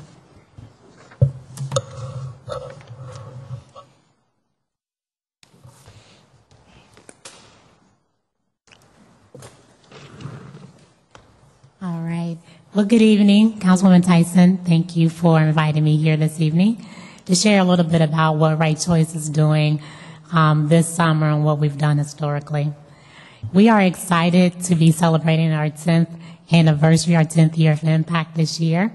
And as an organization, our goal is to develop the next generation workforce, focusing in on diversity and disability inclusion, which we affectionately like to refer to as diversability. Our core of population that we work with includes college students, and we have an outreach to pre-college students as well, many of whom are first-generation students from underserved backgrounds. Right Choice has played a major role in putting purpose into their education and helping them connect the dots from education to what do they want to do life after. We understand the need for education and experience to be parallel factors for a successful transition, so we equip them with the fundamental tools. Some of our services include career exploration, professional development, confidence coaching, and internship placements. When we speak of professional development, that is very key to what we do. We want to make sure that our young people understand and are getting the tools that they need that they're not necessarily getting in the classroom. So every summer, we conduct what we call excellence in professional development workshops, where all of our college students come together on Thursday evenings, and they listen to speakers that are dynamic speakers from the community that come and impart into them information that they don't necessarily get in the classroom, including how do you network, financial literacy, and the power of communication. When we think about confidence coaching, especially some of our students who are first-generation college students or from various diverse backgrounds, they need that extra boost to say, you can do it. And these are an opportunity that no one else may have afforded you in the past. But they need that extra boost of confidence and someone in their corner cheerleading them on. Internship opportunities are what our students that are in college are looking for. We have students that are in internships at Summer at Battelle, and he's doing a phenomenal job. He's going to school at Kent State University, but lives here in Columbus. Excited about a young man that went to Ohio State University last year, went through our program and interned at Limited Brands, which is a very competitive internship, and stayed with Limited Brands throughout the whole year. And just in June, he called to let me know that they offered him a full-time job. We are also an expert, like you mentioned earlier, an expert in understanding the unique needs of college students with disabilities. In Ohio, we have over 18,000 college students with disabilities, but the disparity lies between the school to work transition. We at Right Choice have played and will continue to play a major role in creating opportunities in the workplace for this educated yet untapped population. When we came to a university, actually Wright State University, about 4 years ago, we sat down with the Director of Disability Services and the Director of Career Services and got to understand with them, dissect the model called the UAC model, which stands for University Accessibility to Careers in Transition. What we understand in our colleges across Ohio and across the United States is that within the disability services offices, they're focused on the academic piece, but no one is really there talking about the career transition. So 4 years ago, we had the opportunity to partner with Wright State University, which is ranked top 5 in educating students with disability nationwide. Got the opportunity to partner with the university to place our students into internship opportunities. And we're excited to say that we have 60 students there that are doing internships this summer. And those students are doing internships anywhere from locally to Washington, D.C. Here in the Columbus area, we are also working with Rehabilitation Services Commission, working with their collegiate consumers, making sure that we connect them to internship opportunities as well. One young lady is doing an internship at the Ohio Civil Rights Commission, just graduated from Ohio State University, and she just got a full-time position with the Ohio Rehabilitation Services Commission. So we're very proud of her. During the summer, we also have partnered with COIC to work with young adults, 17 to 24-year-olds, on professional development and ultimately internship placements. So we're excited about digging into the community and identifying those young people who might not necessarily be in college, but have the potential to get there. To learn more about our programs and services, you can contact Right Choice at 614-802-2364 or online at rightchoice.org, and that is right with a W. Thank you so much, Takia, for coming down and sharing, especially I really do appreciate the work that you're doing with our college students and making sure and ensuring that they have an opportunity to be employed through internships and get permanent placement, as you just mentioned some examples, and that you're working with, the diversity of the people that you're working with in terms of diverse ability, inclusion, and also the summer interns that you're working with. So I appreciate your work because certainly an individual who has completed college, have demonstrated their ability to do that, and then because of a disability cannot get employment, certainly is a need in this community that has to be filled, and you've been doing a wonderful job of it. And so hopefully if there's anyone who's watching this and listening to this hearing this evening, we'll be contacting you if they are in either of these areas so they can continue to move forward with their lives. So thank you so much for being here. Thank you. Everybody's so excited. The next speaker is Carol A. Ventressa, and she's here from Employment for Seniors. Welcome. Good evening, and thank you, Councilmember Tyson, for this opportunity to tell you about our agency, Employment for Seniors. I'm the executive director, just fairly still new at this job after 3 years. And I've included this testimony in a folder for you with information on our agency for you and the other members of the council.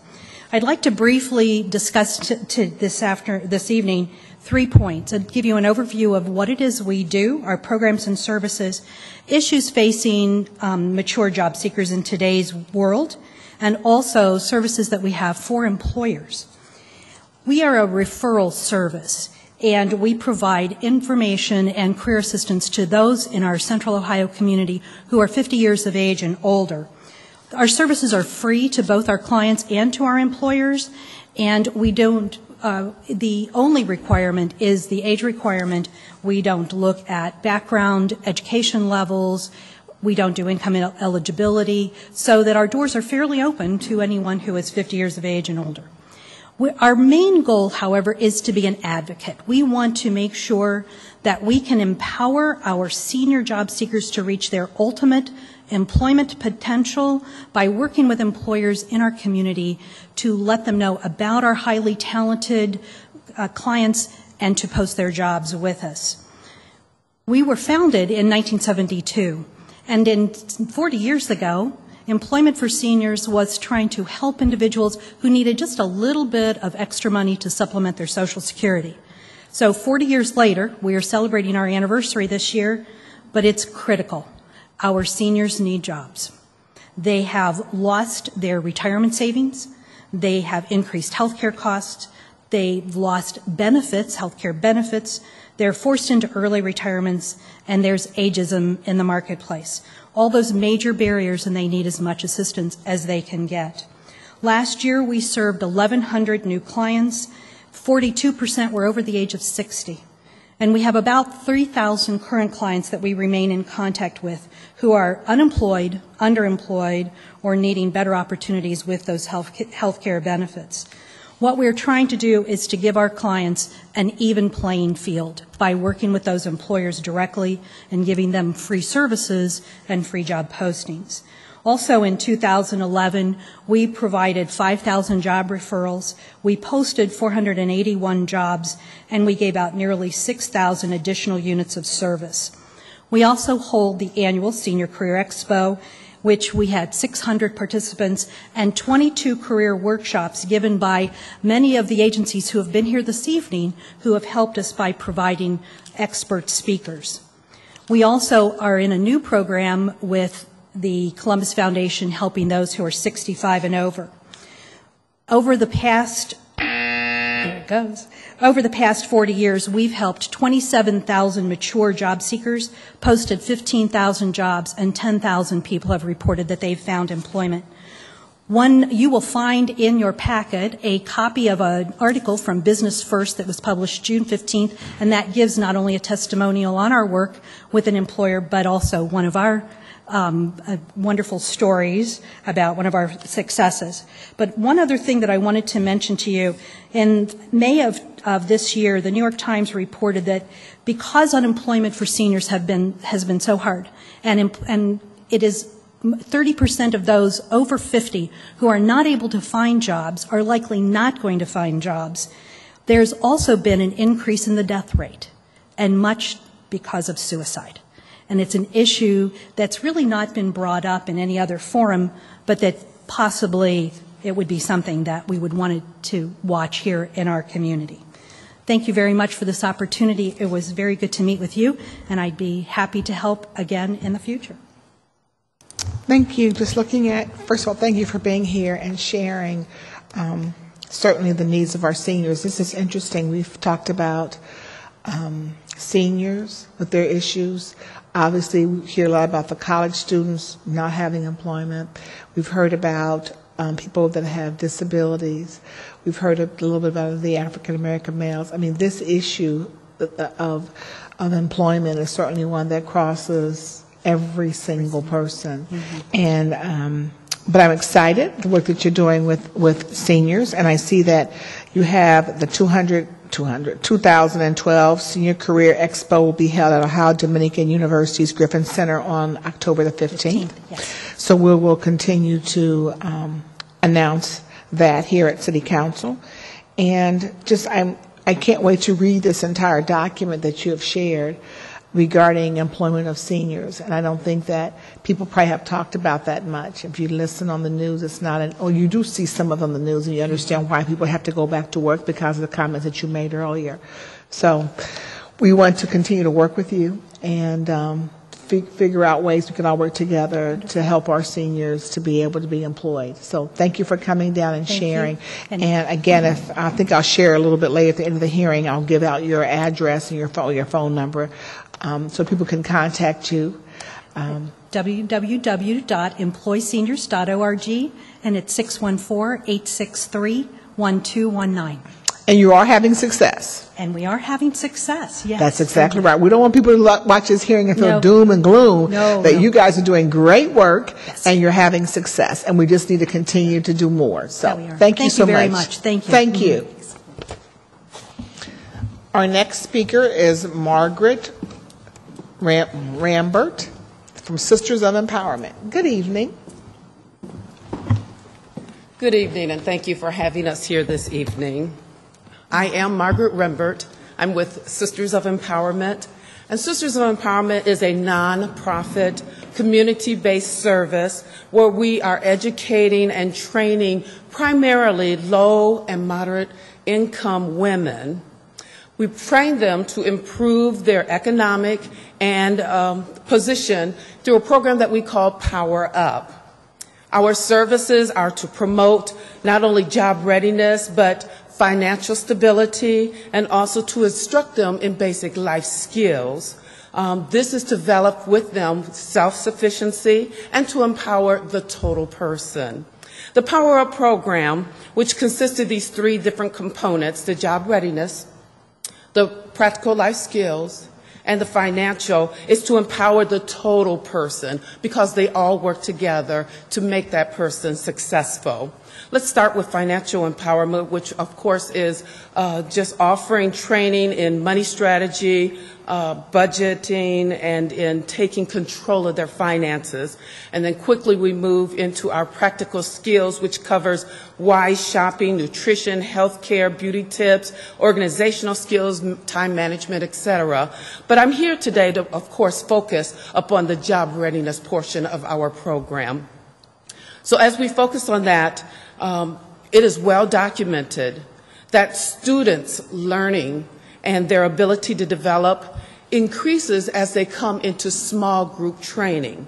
So Sisters of Empowerment has taken this type of training paradigm and moved it into our classrooms, and they're very small. We take 4 to 8 students at a time, working with them one-on-one and individually, interacting with them and training them in our job readiness program. This is a 1-week, very intense program, and it covers all of the services for job training, including professional development, basic computer skills, resume writing and cover letter writing, along with interviewing techniques, job placement, and we put emphasis on actually getting them a job. Okay. And because we can work one-on-one, we can work with them individually and actually mold it into the job that is right for them. We're very excited because we're 1 year old as of last month, and we have been working out of Rhema Christian Center, and they have allowed us as our fiscal agent to use their resource center. But just recently, we've also been invited by Metropolitan Housing to go into the Linden area, and we will be at the Rosewind, the Rosewind, yes, the Rosewind Recreation Area. So we're very excited about the opportunity to set up and to help that community. We can be reached at Go ahead. 291-6497, that would be our recruiter, or at 357-3315, who is our administrator. We appreciate this opportunity. Thank you, Margaret, for coming down. Congratulations on your 1-year anniversary. Excited that you're focusing on women and helping them and empowering them. So thank you for that.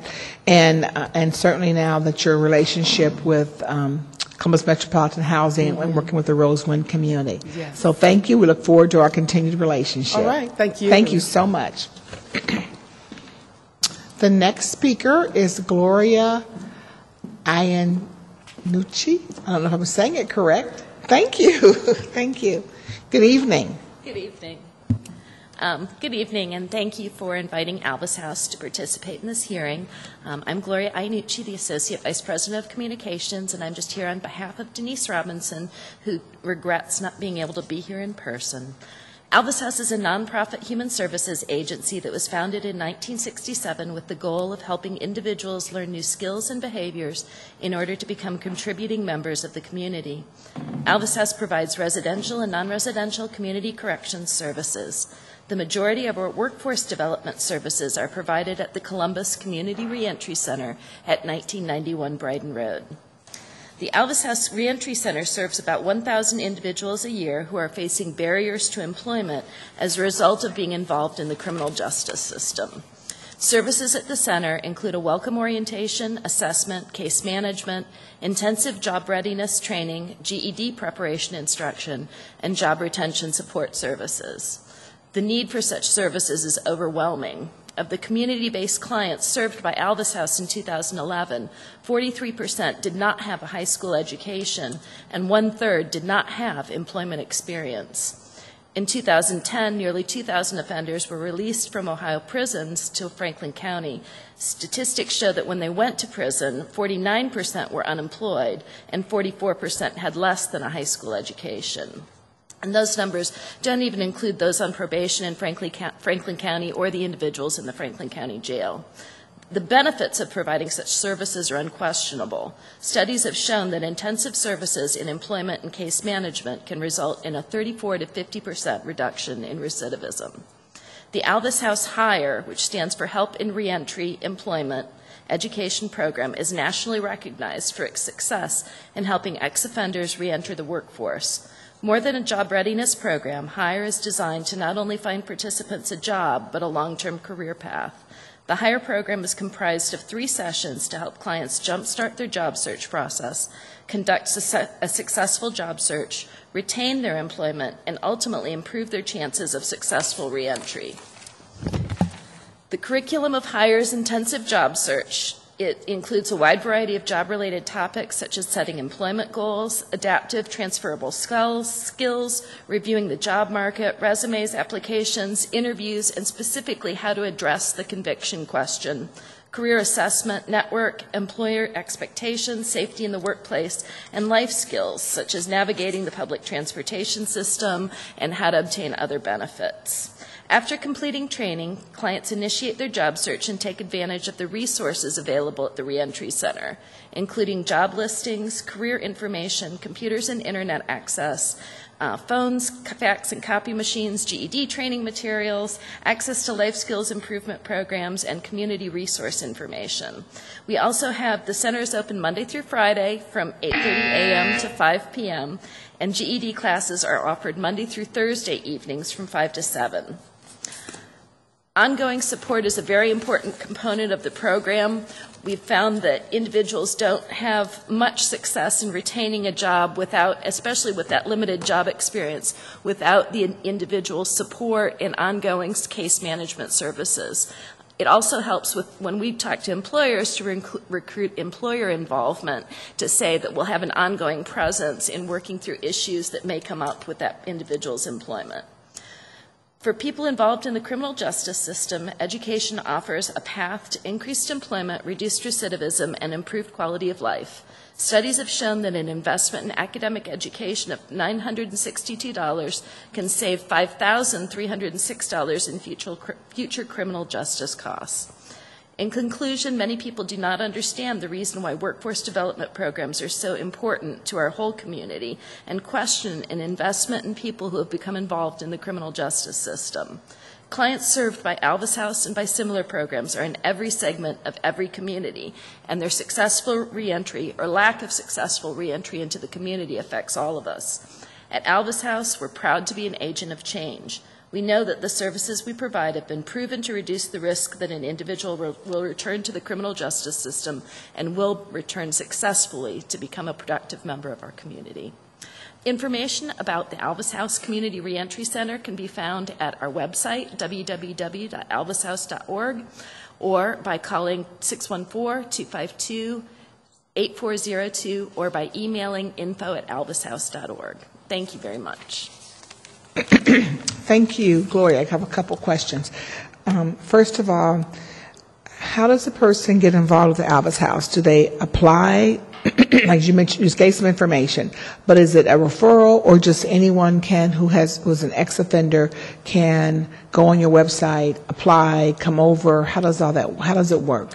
The Community Reentry Center does an open orientation almost every Thursday in the morning. It's strongly suggested, just because of the volume of people that we're working with, that they just call the Reentry Center first to make sure that that's a week that the orientation is going on. We'll get whatever information we can and get them set up and scheduled for a future employment class. It might not be immediately, but as soon as there's an opening for that. Albus House Community Reentry Services are available for anybody who's having difficulty finding employment because of their challenges with being involved in the criminal justice system. Thank you. And the training lasts how long? It varies. The intensive sessions are usually three-hour classroom sessions, and then there's individualized case management, individualized assessment that go on for as long or as short as somebody needs that. Thank you. You also mentioned the ongoing support of case management, and what's the time frame for that? Folks are welcome to come back to the Reentry Center. We maintain ongoing relationships with our clients. Often, as you noted with Dan Hardiman and the Tim Hortons experience, our current employers tend to be continuing employers. So we maintain those relationships. We see the clients, we see the employers, and talk to them on a regular basis. We keep in touch with both employers to see if they're going to continue to hire Albus House employees if they're experiencing any difficulties, and also take those opportunities to visit the clients on the job site. At any time, a client who's been at Albus House can come and back and just say, I lost my job, I'm having some trouble, I need some additional services. And we'll just pick it up where it best meets that individual's needs. And your success, what's your success rate been in terms of? Our success rate, quite honestly, varies depending on the program somebody is in. For community clients, which are some of our most difficult, most transient residents to place, we place about 65% of those individuals into jobs. For programs that are a longer-term program, like our COWIC program, we had 90% of those clients complete the program and placed 80%. Thank you. Those are good numbers. And then the last question I have is, you mentioned that an investment of $962 could save over $5,000. Could you talk a little bit more about that? That's just, and I'm not sure how they always get those statistics, but basically, and it goes back to treatment dollars too. If you invest $1 in substance abuse treatment, you can save $10 in criminal justice costs. A lot of times, if you can put a little bit of money into the prevention end of things, you save yourself a lot of money in the future costs of recidivism, incarceration, court costs, fines, and that doesn't even get into societal costs like the loss of that person's impact on their family, ability to support their family, and all of those kinds of things. That's correct. Certainly, once they can come out and have a job, they're certainly going to be able to take care of their families. They're going to have higher self-esteem. They're going to be paying income taxes to support the city in which they're living in. So just truly do appreciate the work that you're doing, certainly with our ex-offenders. Certainly, you know, we have a program here that you've been working with us on, and Suzanne talked about that. So hopefully that this pilot will work very well, and we can continue to make sure that the city have an opportunity to hire some of the ex-offenders and be a role model for some of the other companies that are out here. And so, thank you. Thank you for coming down. And we were very pleased to participate in the Restoration Academy. That was just a wonderful experience, and hope to keep going on that. Thank you for that. And I don't know if any of the employers that you work with want to even say that they're very engaged with you or not, because some may and some may not. But if they are, I think that's a good opportunity to share those companies that are doing great work in our community and looking at every resident of our community and providing those opportunities. So if you want to share some, you can. If you don't, that's okay. Well, obviously there's Tim Hortons, and what I like so much about Tim Hortons is he's not doing it to be a nice guy. It's a good business decision for him that since he started working with Albus House, his turnover rate is down from about 150% to about 40%. His loss rates are down from, he said he budgets about $100,000 a year for losses like theft and whatnot. Since he's been working with Albus House, they're less than $10,000. So he's not as much as he likes being a nice guy, it's a good business decision for him. And so as we talk to other employers, whether it's, and some employers are more reticent to talk about their involvement with our population, but it helps to say it's not just a good thing to do because it's good for the community, it's a good business decision because our clients are productive, they're monitored, they have ongoing support, and it really can be a very good, very beneficial relationship for the businesses. Thank you, and you are exactly right. I think that the individuals that, the seniors, the individuals that Ms. Wright talked about, individuals that have disabilities, certainly the individuals who have been in our penal system, they are so happy to get another chance that they are really good employees for organizations. So you're absolutely right. It is a great business decision. So thank you for your work at Alpha's House. And tell Denise I said hello and look forward to working with you. Okay. Thank you very so much. The next speaker is Linda Danter. Good evening. How are you?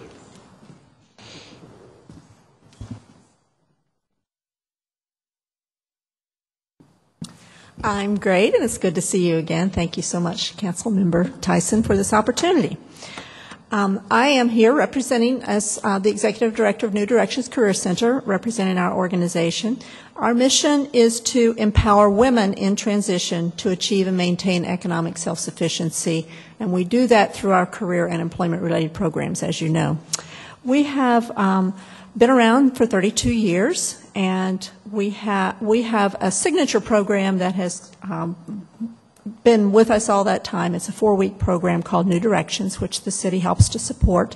It's a 105-hour program designed for women in transition to promote the development of their self-confidence, to empower them, to reduce their barriers to satisfying long-term employment, to guide their development of a career plan, to help them identify resources necessary to fulfill their career goals. It also includes a financial literacy component, help them develop basic computer skills, and we also have a job placement component to that program. And that's a program we have been very successful with throughout our history. You heard a little bit about the E3 program earlier, and I'd be happy to talk with you more about that another time. But basically that we're delivering that with Godman Guild and the Uprise and Financial Services. And it's a program for women who are motivated to pursue post-secondary education in order to fulfill their career goals necessary to become financially independent. We offer a couple of other programs that are designed primarily for displaced professionals or what we're calling downwardly mobile people these days, people who have had to take jobs at almost entry-level wages, even though they may have had higher paying salaries before. And now we see them coming to us trying to find out ways that they might be able to utilize their education skills that they have to be able to get a better position and be able to, move up. Those two programs are, as I said, Creating Career Options and Advanced Career Techniques. We provide a variety of other services as well, and a lot of these are shorter term and done in partnership with other community associations and organizations. We do financial literacy workshops and financial literacy boot camps, working with the Financial Planning Association of Central Ohio. We do a variety of career development workshops, working with the Human Resource Association of Central Ohio. We provide free resume reviews for any job seeker, and that's a partnership with the Columbus Metropolitan Library System. And those are done every month at a different branch library each month. We have a couple things I'd like to point out in this limited time is that there are a couple challenges that we have seen that haven't been mentioned. I think one is childcare. That's a big barrier in addition to transportation, especially for women to be able to get jobs and be able to stay in the workforce. I think another thing that I did mention was the downwardly mobile clients, and then some of the other things that previous people have mentioned, we also have seen the increase in seasoned workers, the increase in displaced professionals, and more because a lot of some of our people have more barriers to employment. It makes it more difficult for them to find jobs in today's market because they're competing with people who are better educated and have more recent work experience who are also out of work. So that's another challenge that some of us face. I thank you for this opportunity, and if anyone is interested in finding out more about the programs and services that we have to offer, I would invite them to call our office at 849-0028 or go to our website, www.newdirectionscc.org. Thank you. Linda, thank you for coming down and for the work that you've been doing for a long time. Very interested in the women in transition, talking about the E3. So this was just a way to get started, starting this conversation on workforce development, but this conversation will continue. Thank you for sharing the additional challenges. I'm sure that if I were to have asked those other individuals, they would have probably been saying too, we know child care is always an issue with employment. And then again, now you're saying the downwardly mobile individuals. And so we will just have to collectively put our best thinking together and see how we can make a difference in the role the city can play in that. Absolutely. Besides supporting your organizations already, which we're happy to do, but what else can we do? Right. So look, go ahead. And I have another positive note, and that is I would like to point out that for the past 4 consecutive years, our graduates at our year-end survey, the average earnings have been between $11 and $12 an hour, which I think is one of the highest ones for workforce development programs, and we're very proud of that. Thank you so much for that information. Thank you.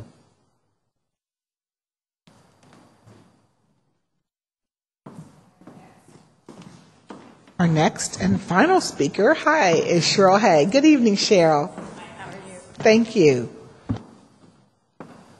Well, let me start by saying thank you for inviting Columbus State to be part of this dialogue. It's a very important dialogue. And we also appreciate the invitation that you extended to us to be on your Small Business Committee.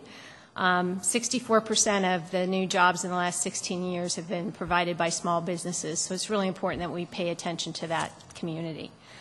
Columbus State Community College has served the community since 1963. We host over 30,000 students and support a number of workforce-related activities. In the past year, we have seen an 11% increase in our graduates from the college. That's 54% more than graduated from college in 2007. We have 120 degree and certificate programs that are trying to keep pace with the need of industry. And we have about 95% of our graduates who remain in our community, therefore contributing to our economic growth. In looking at dislocated populations, the college has focused with industry in creating programming that is actually going to feed people into real jobs. And we focus that in the areas of logistics, IT, insurance, bioscience, and in healthcare information records. Just to give you an example of 641 individuals who have gone through our logistics program, 413 of those were unemployed for over 6 months. We have a 74% placement rate in jobs with that program, placing people in jobs from everything from $9 an hour to our highest placement at $85,000 a year.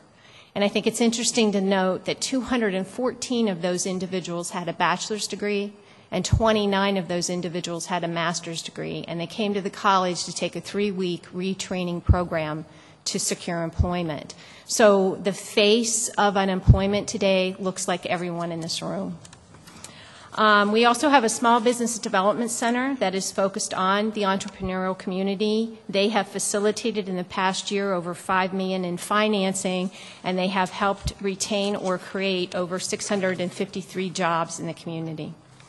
We have more programming that assists our immigrant populations to prosper through academic achievement. And just in our English as a second language program, we have 1,800 individuals a year. 24% of those are actually transitioning to our main campus to take degree programs.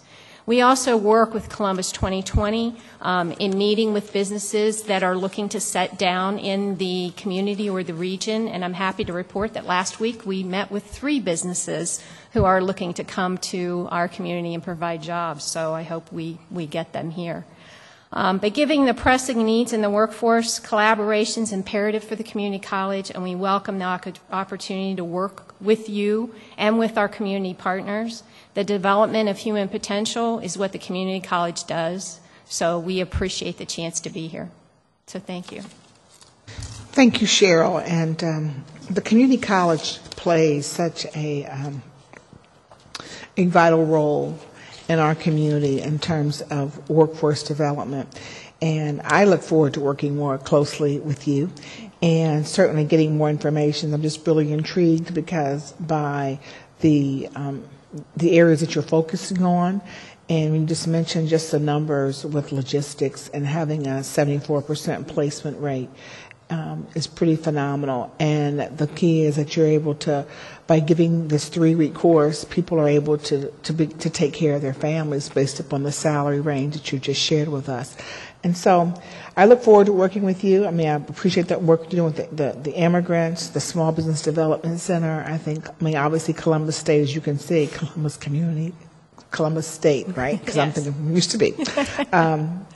That I know it was when it was CTI, so I go way back. But this is an 11% increase over the previous year and a 54% increase over 2007. That's pretty amazing. Yeah, so it's just sharing the number of individuals that certainly are coming to Columbus State for these training programs and to getting a good education to be able to get a good job. So look forward to working with you, and thank you for being here this evening and just giving a glimpse of what you do. How, if someone wants to get involved in any of these programs, what do they do? They would go to the Columbus State website, which is www.cscc.edu, and the phone number for the Workforce Development Center is 287-5000. Thank you. All right. Thank you so much. Thank you. So I want to thank everyone that came down to testify. And we've also received some testimony from several organizations, and I will read just an abridged version of their testimony at this time. Their full transcripts are available within my office. The first is Hands On Central Ohio and its partners, Rest Care Workforce Services, Goodwill Columbus, Impact Community Action, Jewish Family Services, and the National Center for Urban Solutions. They have partnered with the Franklin County Job and Family Services to help Franklin County nonprofit, commercial, and government agencies build their capacities and assist in the workforce development of Franklin County residents. Involvement in the Work Experience Program allows organizations to add workers without adding overhead while helping program participants along their journey to self-sufficiency. The program aims to help Franklin County residents eliminate the need for public assistance, secure meaningful employment, and become self-sufficient through job training, education, and work activities. Organizations interested in becoming websites should contact Kylie Orchard at 614-221-6766 at extension 114, or K. Orchard at handsoncentralohio.org. And this is really an important program because you can have young individuals working with you, and you're not having to add the overhead to your business. The next one is Salvation Army Career Enhancement Center, helps low-income and hard-to-employ job seekers in Franklin County advance their job skills, technical skills, and education to increase their earning power and achieve financial stability. This comprehensive career advancement strategy is provided free of charge and is accomplished through career development, career coaching, skill development, linkage to education training, and linkage to employment. The Salvation Army Career Enhancement Center provides career enhancement and supportive services to people seeking to increase their earning potential, provides career development, employment, job readiness, job retention, and self-paced trainings, works with participants on educational and employment linkages, offers case management and supportive services, offers GED preparation classes. Anyone interested in these services provided by the Salvation Army Career Enhancement Center can contact Employment Services Coordinator Lori Clayton at 614 437-2134. Dress for Success Columbus promotes the economic independence of women in need by providing professional attire, a network of support, and career development tools to help women thrive in work and in life. Dress for Success serves job-ready women by referral only for more than 125 nonprofit organizations, including job training programs, domestic violence missions, and homeless shelters. All programs and services are free of charge for every woman we assist. These programs and services include interview suiting, which helps women select head-to-toe interview apparel, accessories, and personal care products. A career center that includes computers with internet access, printer, and a library of professional literature. The Going Places Network, which includes 6 professional and personal development workshops.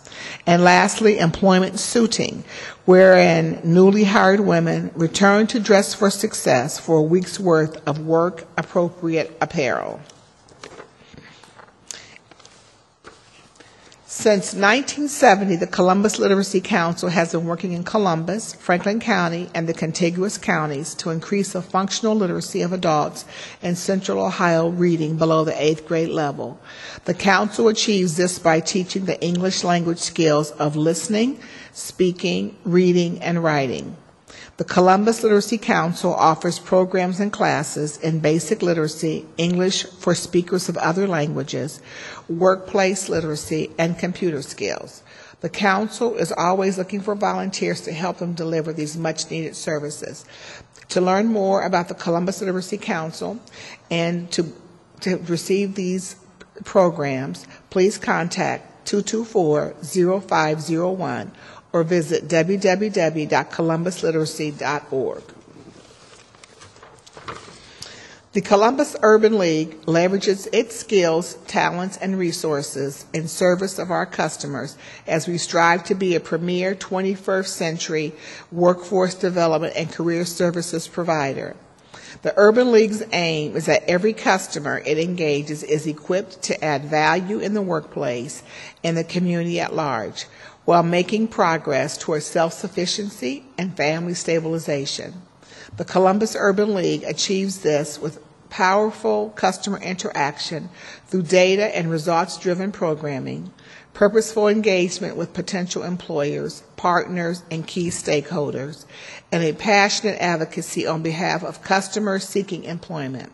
Programs include Future Leaders Infiltrating Greater Heights Through Training, or FLIGHT, which provides employment preparation, placement assistance, one-on-one career counseling, resume consultation and creation, job interview preparation, training referrals, online application assistance, and job placement assistance.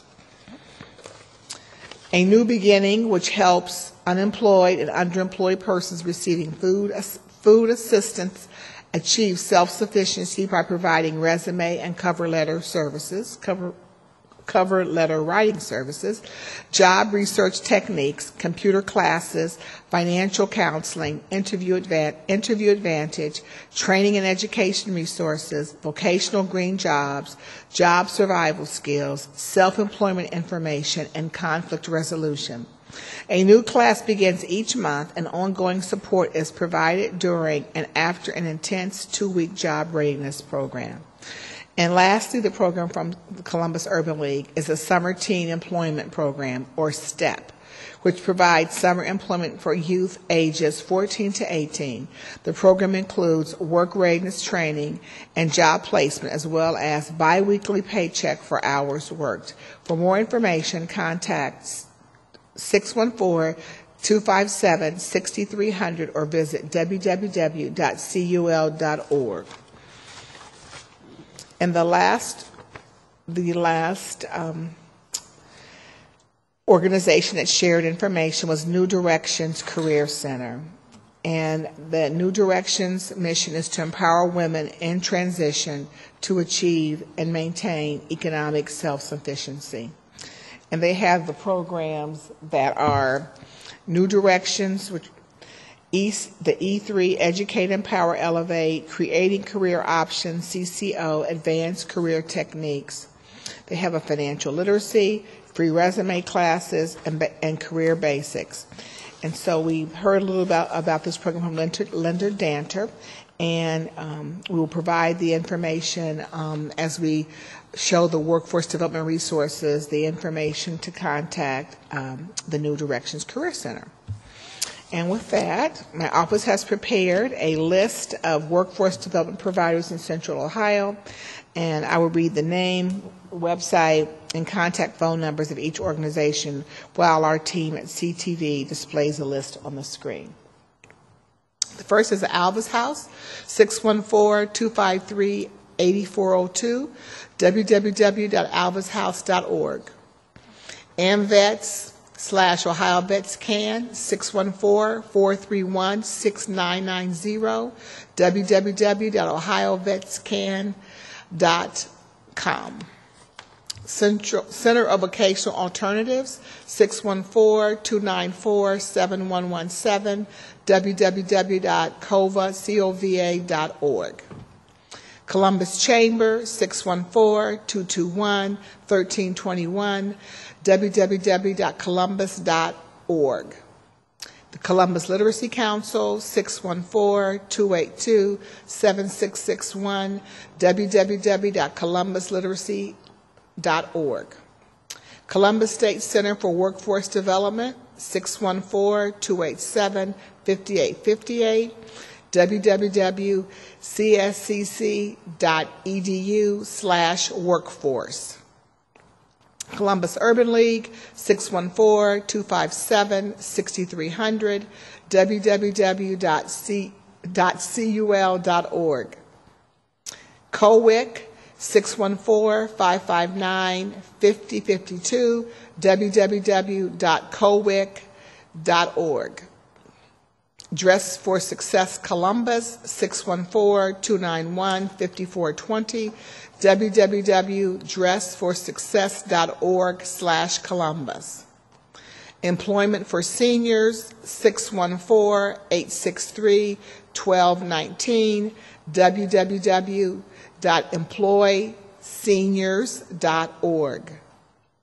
Ethiopian Taiwahito Social Services, 614-252-5362, www.ethioTSS.org. Franklin County Department of Job and Family Services Workforce Development Job Center, 614-233-2000, www.franklincountyohio.gov.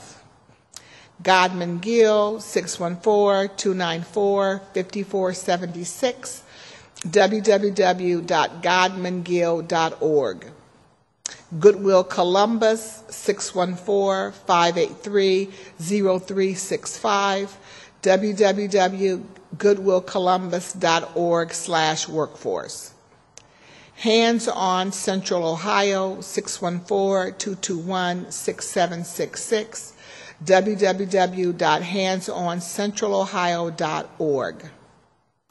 Impact Community Center, 614-252-2799, www.handsoncentralohio.org.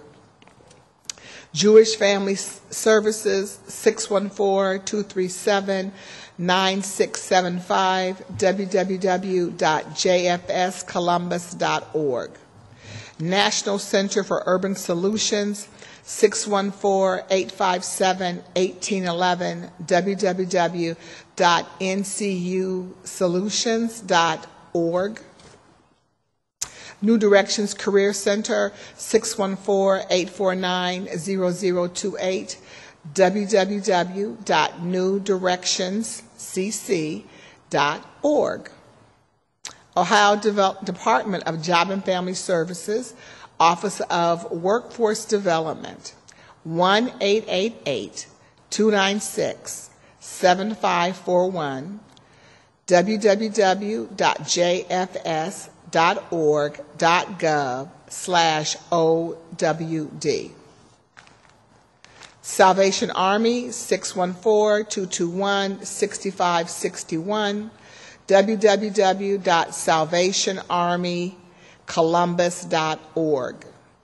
Sisters of Empowerment, 614-600-1643, Sister of Empowerment at rocketmail.com. Somali Community Action, 614-262-4068, www.somaliohio.org. St. John Learning Center, 614-252-3132, www.stjohnlearning.org. Right Choice, 614-802-2364, www.rightchoice.org.